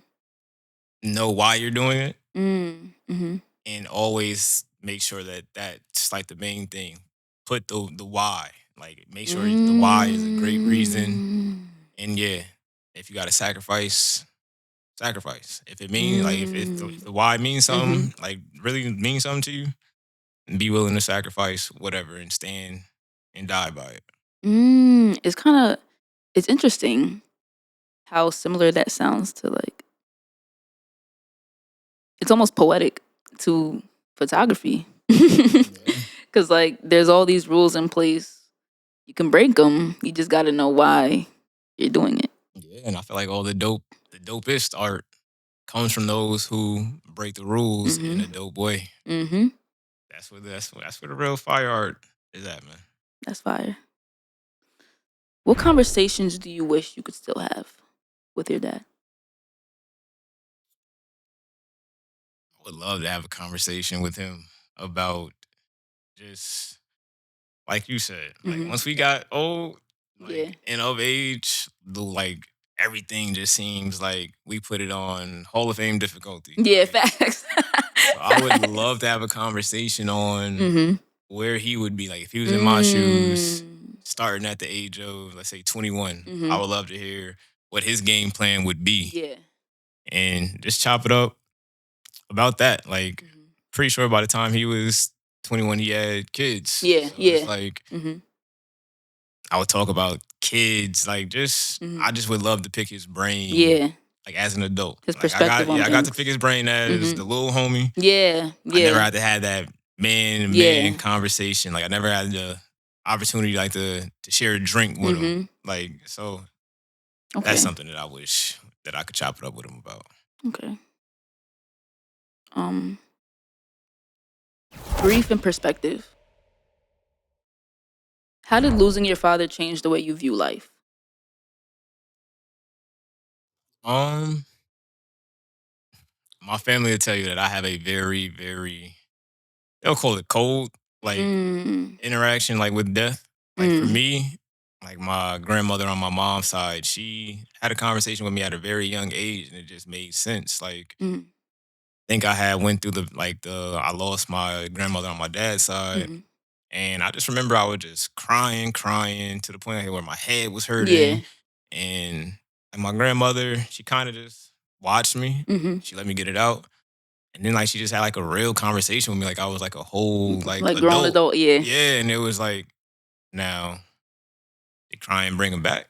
They Right. do it. So it was like, and she didn't say it like in a nasty way. It just clicked. Yeah. It's like, nah, I don't feel better from crying. My head kind of booming. Yeah. And it just like made sense. She like, now you think your grandmother knew how much you loved her? I'm like, yeah. And like when she just started like having like those little like pointing things out to me, I'm like, oh yeah. And then it's like the conversation, like what the pastor was saying at the service, and it's like, we all gotta go. Yeah. It's gonna happen. And when he called you home, it's a place of just peace. Like no more worrying, no more stressing about the things here. So it's like it's just something that gives you peace of mind. Yeah. So to them, it looks like I'm just mean, or I'm just like putting on. What was the question again? My bad. My bad. I forgot it too. Oh, how did losing your father change the way you view life?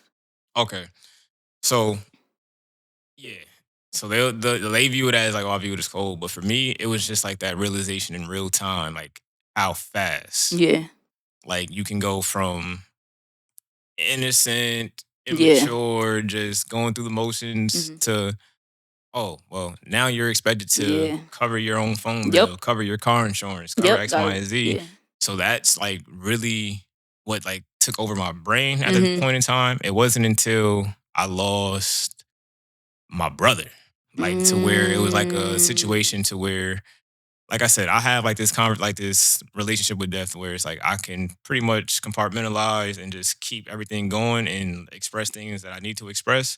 But I feel like when somebody takes something from me, like my brother was killed, like due to gun violence. So it's like when somebody takes something from you, it's just like I can't live. I just can't have that same kumbaya. Oh, we're supposed to have. No, he's in a better place. Like now I feel like you done took something from me. Yeah. So that was the one that really had like a change in my temperament, my mood. Like I just became like angry. I became irritable, and they were like just wasn't the best person to be around at that time. And I remember like snapping at my sister, like, stop crying. Like, why are you crying? Like all that. And it's like looking back at it, it's like my views on death doesn't change, but I can see how that death changed me for sure.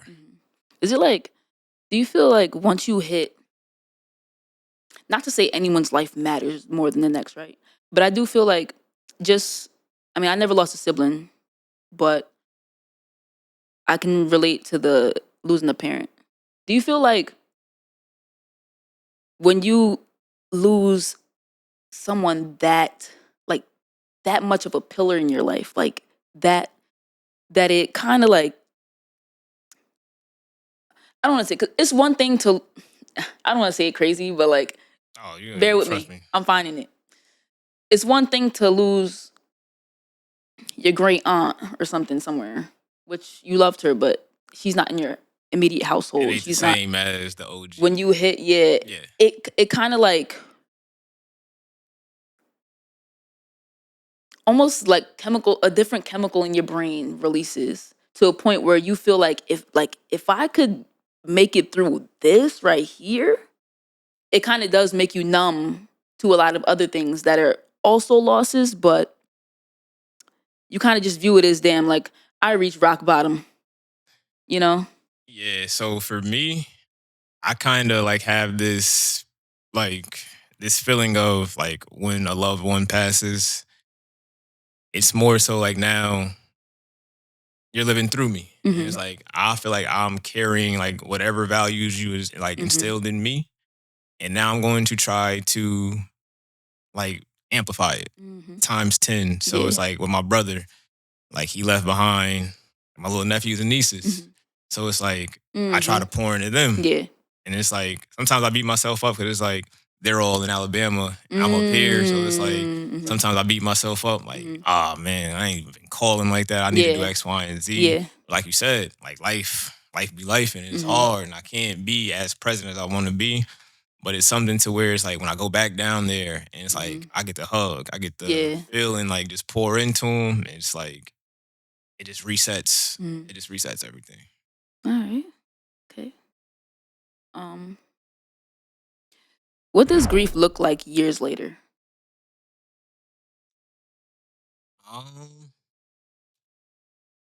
Grief is something that I had to definitely go to therapy and talk about because, like I said, from the outside, like looking in, like I'm pretty even keeled. I don't get too high, I don't get too low. But it's something to where like I'm happy and I'm proud of like how I handle grief, but I understand the outside world. Yeah. It just like was a strong disconnect where people just did not understand Yo. it, and I had to like come down from from my level of understanding and like meet that happy medium to where I can have empathy and I can like express myself without stomping on how you express yourself. Yeah. Grief. Now, as you were saying, as we was coming in, it was like I can't hide my facial expressions. Facts. So once I get and I start seeing the people that like, oh man, my dad's favorite color was purple. Oh yeah. And now you see something purple, and now you throwing yourself on the floor, and it's like, get up. But yeah, grief now is definitely it's more healthy. It's more like conversation based. It's more like me most of the time just trying to be that reminder, like, nah, we're gonna be good. Like we can get through this. Like this is something that happens to all of us. And yeah, we're gonna get through it. Like we straight. Okay.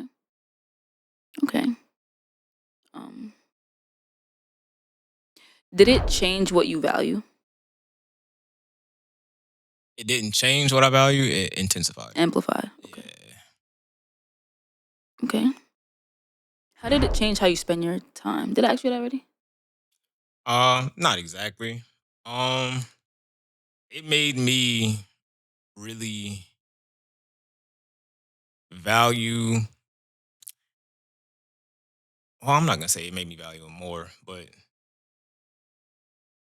all the people that's like in that mid age, like from teenager to like your 30s, I kind of like those were the people who I kind of hung out with the most. Yeah.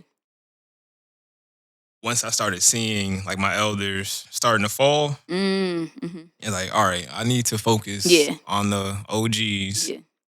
And I also need to be there and be present for the guppies. It's like being around them at that early age, like even just being around them, like they'll, whether you know it or not, like they looking up to you. So it's That's like a fact. that became super important to me. Like all my relationships with my little cousins, nephews, nieces, I try to be as dope and as open and honest with them as possible. And it's like now I'm seeing them grow up. Like my niece Maya, she just graduated. She's like stepping into adulthood, working, got her own little spot, and it's like just to see how that has evolved and changed. It's like in real time, being there when they're younger and they're like trying to figure out this little thing called life. It's super important. It is being present, being visible. Yeah, heavy on the visible. Okay. What's something people misunderstand about losing a parent?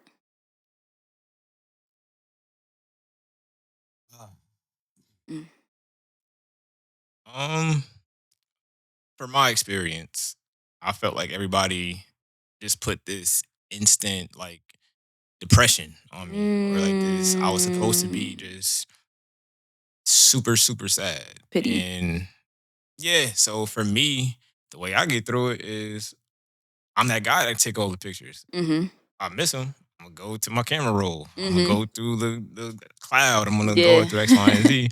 So the day like where like he stopped like being here with us, I'm able to go on my phone and I'm cracking up. I'm laughing and like everybody else boo-hooing and they looking at me like, you good? And it's like, yeah, I'm good. Like, I'm just thinking about the times I had with the loved one. I ain't gotta be sitting up here looking at him in this bed, looking all crazy. Like that ain't like that's the OG, but that ain't my OG. That's not the person that I know. That's just his shell, man. Like, the OG like is gonna live here and in here. So Amen.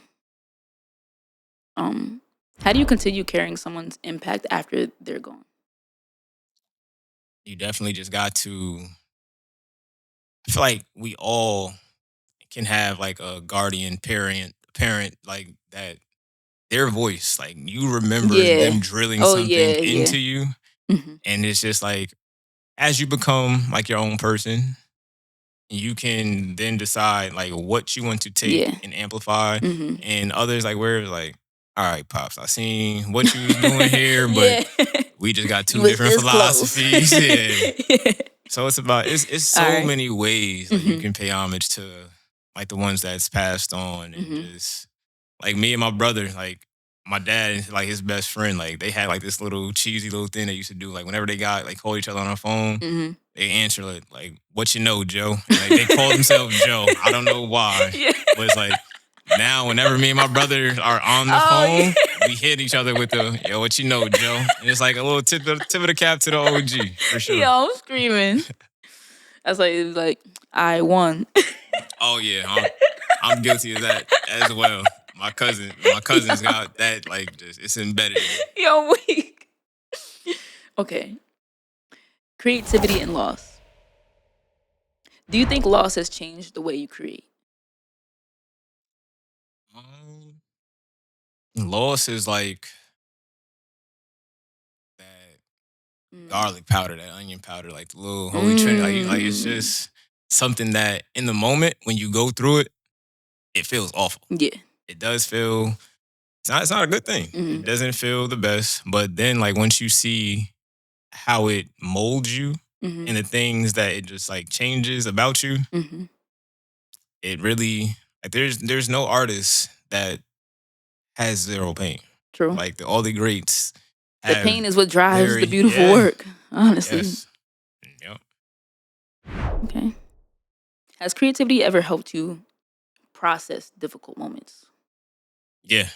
It was the start of my like whole journey. Like my dad, like losing my dad was the thing, like to where I like legit remember being in Best Buy and still being scared to pull the trigger. Like I was with two of my friends, Daquan and Kasaya.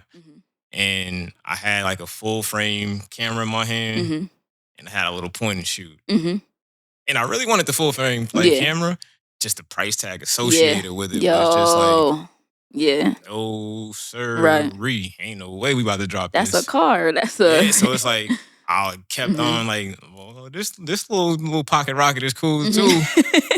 But they was like, nah, man. Like, go ahead, like you've been taking pictures as long as we know you. Facts. So that little push from them definitely was huge. And yeah, like the laws definitely like got me started. Okay. Do life's hardest experiences influence the art we make? Yeah. And I feel like that like we have like a fascination with those who have the darkest of like stories or trauma. Like you think of artists like NBA Youngboy, Rod Wave. Like their art resonates so heavy with not only the youth, like the older people, because it's so deeply rooted in pain that it just has a way to connect to old and young. That's a fact. How have your struggles shaped your perspective? I've had a lot of struggles. For the most part, I still try to be positive. So when I go through something, I try to look at the glass as half full instead of half empty. I'm not always successful. Like sometimes I do feel myself falling into the like, whoa, it's the abyss, me. Yeah, like, oh man, like I just can't do nothing right. But that like when that's when I rely on my village. Mhm. Like Mama Love, she's always just keep your head up. You're doing the right thing. Just some things take Yeah. times. Like so, yeah. Okay. Would you be the same person without those experiences? Definitely not the same. Mm. I feel like I wouldn't be super far away from the person that I am, Mm. but those experiences they just change your perspective. Okay. Next section. Love, connection, and growth. Connection and growth. Relationships. Oh yeah. What has being in a relationship taught you about yourself? My ability to sacrifice to make it happen. I'm a person that prides myself on if I say I'm gonna do something, I'm going to do it. Like your word is Bond. everything. Yeah. Mhm. So it's like being in relationships, like my fiance, like she Mhm. was going through her uh dental hygiene like program, Mhm. and the amount of studying, the amount of like she had no social life. She really didn't have Yeah. time to work. Mhm. So there were times like where Had to hold it down. yeah, Mhm. you have to hold it down, and That's fire. I would never like try to like show her like, oh, like you're still in Alabama and it takes X, Y, and Z for me to get down there, get a rental car, do X, Y, and Z, and then help you out, and then still make sure that everything's good in the crib for me and my dog. Like, so yeah, it's definitely shown my ability to just get it done. Period. What's something you learned about love as you got older? That I was extremely blessed. Like having two parents, even like my mom and dad, like they divorced, and mom got into another relationship. Like they both like had different relationships, but even like those people still had nothing but love for me. So that on top of the love of my family members and stuff like that, it's like some like people I've been in relationships with, I've seen like that void of not coming from like the most loving environments, and it just made me look at my family and be on some like I owe everything to y'all. Yeah. I appreciate y'all. Because I'm not searching for it here and searching for it there. Oh, for sure. Okay. What qualities matter most in a partner? Got to be able to communicate. Communication is definitely like one of the biggest keys, and being vulnerable. Like you have to, in order to be vulnerable, you have to feel like you're in a safe space. So communication, trusting, the ability to be vulnerable to that person, like all of those are like pillars that I look for and try to build in relationships. That's a fact. Communication and comprehension. You can talk all you want, but if it ain't registering,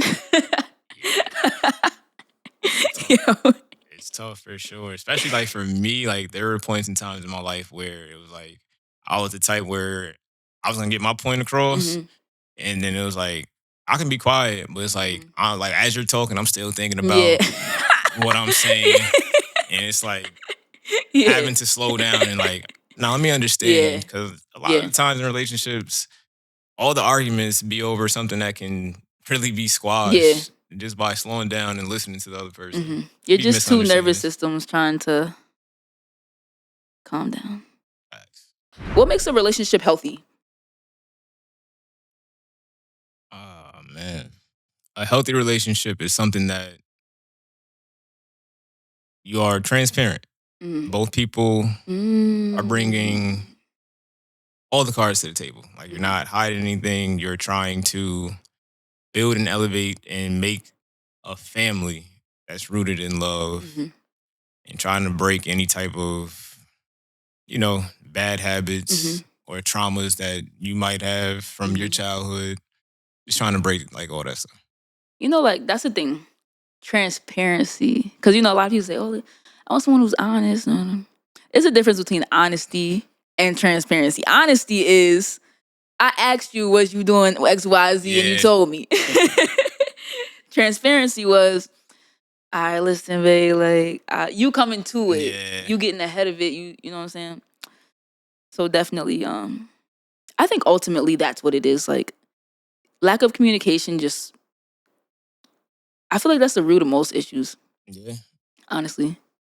Because everybody thinks everybody communicates the same. Yeah. It's like what hits for you might not hit for your partner. That's a fact.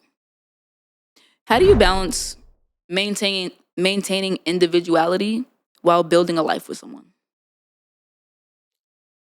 I feel like it's important that you guys both pour like your individual like self into the other. Like my lady has taught me so much. Like she is a person who's like really passionate about her career.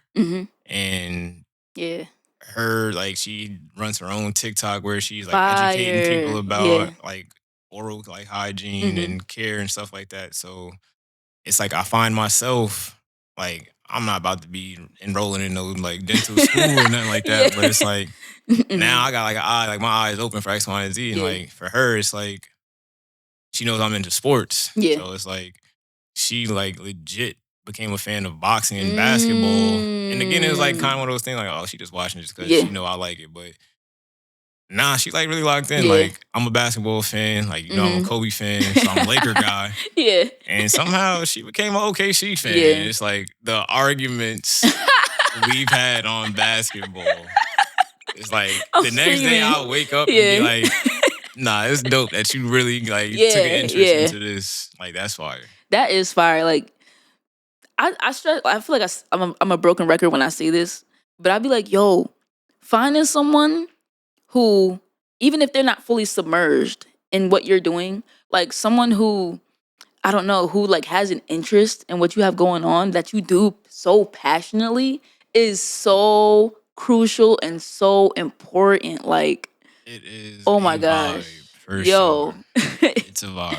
Imagine showing your girl a picture that you just took, and it's like, yo, everything about it, like, and you know she has no clue, but she doesn't really care. She's just like, oh yes, oh. That's gonna kill. Because when you on a high, like as a creative, when you're on that high, and you're like presenting it to someone, you just expect them to just push it higher, make it higher. Like you like looking for that dopamine, like that. Yeah, like my lady has both pushed me and challenged me. That's and fire. Like had me in like situations to where I didn't even know I needed to like release or like get something off. Like I just remember like my uncle, his health hasn't been doing like the best. And I just remember getting off like of a 12, 13-hour shift or something like that. So it was like a rough day. And I just started talking about pictures. I seen like somebody post on social media like where it was talking about photographers or just something that just triggered me. And before I knew it, I was just talking about how people aren't taking it serious. Like this is like something I'm passionate about. Like this is my life. Like I'm really passionate about it. And I started talking about like the obituaries. And I started talking about like, look at this picture of my niece. Like these are my babies. And the next thing I know, like I was so into the conversation. Like I'm crying. And I'm not like a super emotional dude. It's like just seeing her react. One, she was just quiet. She let me get it all out. And then she was just there like to just console me, hug me, rub my back. Awesome. That like, I don't even know if I ever told her that, but that like was a day for me to where it was like, I've never felt like this like calming presence in this type of love before in life. Like you just embracing me in every season type. Like For sure. Yeah, especially when it's not something you show often and you see it's being received properly, you know? Yeah. I didn't even understand it. Like, I'm like, how? Because I went from, oh, I'm ready to tear this room up. I'm ready to like, yo, dude was in front of me right now, man. I test his jaw. But then it went from that to me talking about like one of my nieces. And it's like, the picture was her like and her little sister, like when they were super, super young. And it's like she just graduated high school, and it's like everything just hit me. Like life is moving so fast. In that time with the loved ones, it kind of just started thinking about all the like loved ones that I've lost. And next thing I know, I'm sitting here sobbing, and just crying. It's like I said, I'm not like a frequent like super emotional dude, so it was just one of those days like to where my appreciation for my lady went through the roof. That's fire. That's fire. That's fire. For sure. Personal growth. What's a lesson life had to teach you the hard way?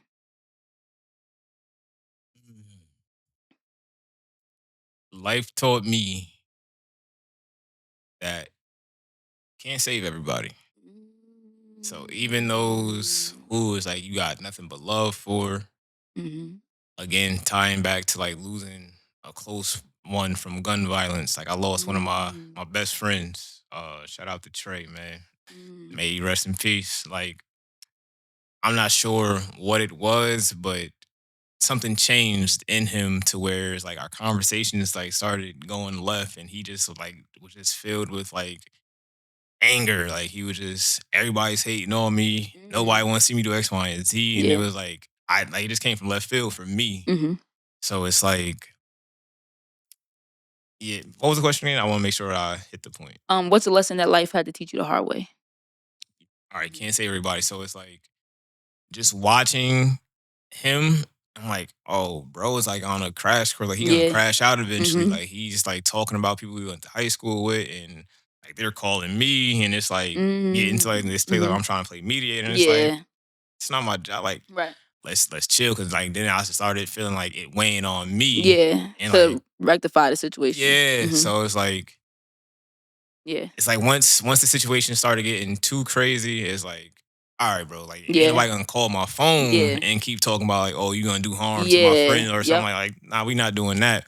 But it's like I had to like take a step back and like kind of like breathe, and then like once things started like calming down, to then get that call like, yo, he's gone. Like that was just it's tough. It was tough. That was my guy. Yeah. Damn. Yeah, you definitely can't. You can't save everybody. Nah, you'll go insane trying.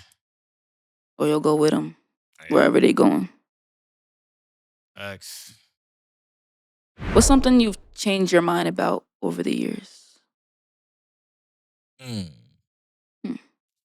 Something I've changed my mind about. We're gonna keep it on the art. It's more so me being accepting of everybody being an artist in their own way. Like I felt like you're there not were like so that many. Shit trash. It's like nah. Yeah, because there was a but point. It's beautiful to someone. There was a point like where it's like I felt like everybody was copycatting, like just trying to do the same thing, replicating the same thing. Yeah, so thought like, working. It just got to a point where I was just fed up with everybody. It's like why am I on social media if I'm about to just see the same? I do the same aspect ratio, the same. Like I feel like we all have like the same like social media experience. Like 'cause most of the people that I know on my social media are like people from like the little 4 grades, like little interval, like 1st to 4th, or like middle school, high school. So it's like you keep in contact with the same people, and it's like we all are generally like in the same on pool. a close like timeline. So it's like, okay, this person's graduating. Oh, this person graduating. This person graduating. Facts. Like the keys. Oh, got the like. You just see everybody posting the same thing. It just got like super played out. It's like, and that's just like on some life. Like now, when you get into like the art and photography, it's like, all right, well, okay, we seen X, Y, and Z do that. What do you offer? Like, what you got to offer? Yeah. Okay. The big picture.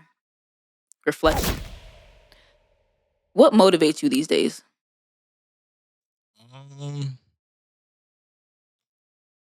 The thought of just a random person many years down the line stumbling across my archive and just being able to touch. I know we touched on it earlier, like where I said I want my family to be able to do it, but I want the public. I want the people to be able to get to know me, know my community, know my people as well.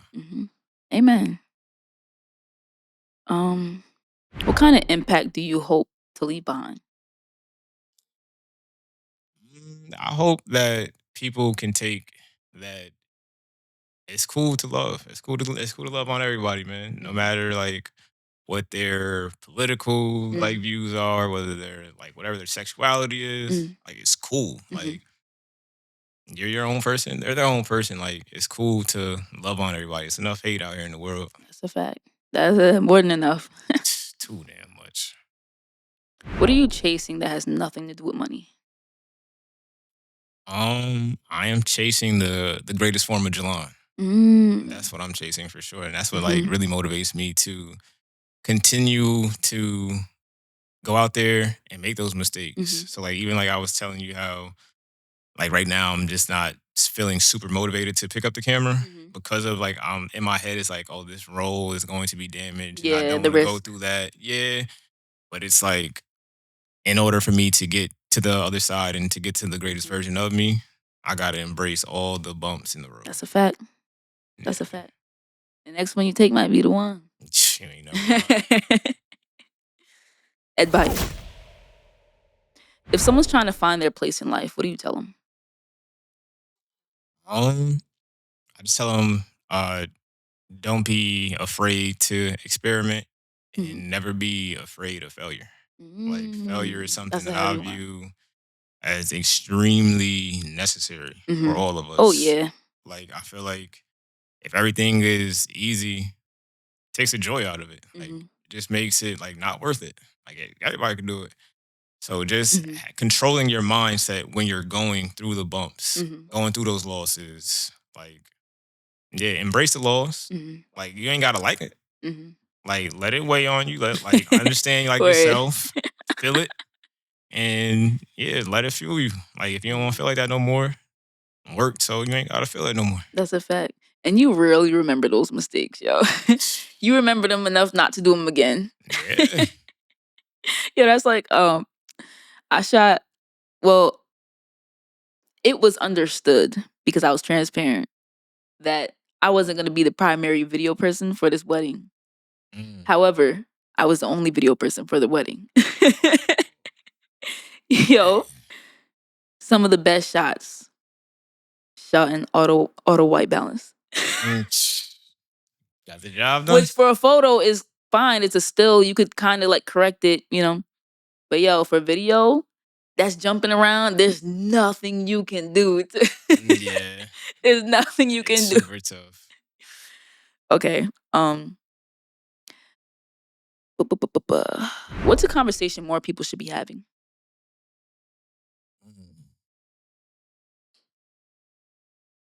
I feel like people should have the race talk more. I feel like that's a conversation that is like I feel like we're in a weird time in society where it's like, oh, it's like racism, slavery, oh, it was so long ago. Yeah, where it's gone. like Everything's equal. yeah, but it's like that's kind of like it's crazy like the difference of opinions and point of views from like my family up here and my family in the South. Oh yeah.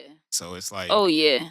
it just screams to me like, nah, we still need to take it with that same level of care and like, nah, it wasn't 7 centuries ago. Right. Like, and it's people who are still, unfortunately, have like a very funky way of like thinking and stuff like that. So I feel like the best way to advance the conversation, advance the people, advance the movement is by having those Tough conversations. with, and not just like in our community, like have a diverse friend group. Yeah. Yep. Let them like talk to like your friends who don't look the same as you. Because you might be exposed to something you never even seen. You're agreeing with it, but you never seen it. Sometimes it like my friends who aren't Black like are sometimes ignorant too. Yeah. And then like once you tell them and open up their eyes, like they can't help that they don't understand this experience because they don't have to live it. Yeah. Yep. So I feel like it's kind of our responsibility to be transparent, honest, and take accountability as well. Because I feel like a lot of people try to use the race card, and I'm not like one of those people. Like I understand it is a major part in our society, but don't use it as a crutch. Like use it as something that's going to advance the conversation. Yeah. Amen. What's something you wish more people understood? to go back to the being like your own individual, like Mhm. I wish people could see the beauty in themselves. Like I feel like as a photographer, I can more so see like the beauty in people before they Yeah, do. facts. So it's like, Facts. and this That's is a like fact. not on like no type of like sexual attraction. Right. It's just more so like, bro, like you're here. Yeah, You're facts. existing. Like Mhm. young man, like you're beautiful. Facts. Young woman, you're beautiful. Like Facts. just flaunt, just live in that. Like step in that. Mhm. And truly believe that you are beautiful. That's a fact. Amen. Okay, we're gonna wrap it up with some rapid fire questions. I'm nervous. Rapid fire. All right. 3 words that describe you. Unapologetically me. Art. 1 word that describes your father. Goat. Most underrated quality in a person. Kindness. Most overrated quality. Attractiveness. A place everyone should visit once. Alabama. Something money can't buy. Love. A piece of advice you'll never forget. Don't let the left know what the right doing. 1 thing you're grateful for today. My grandmother's. What's something you're looking forward to? I'm looking forward to the best version of me. And the final question. What does depth mean to you? Depth. Mhm. It's having just like bag work, like for all my basketball lovers, it's being like Kyrie, like having like an answer for everything, a counter for everything.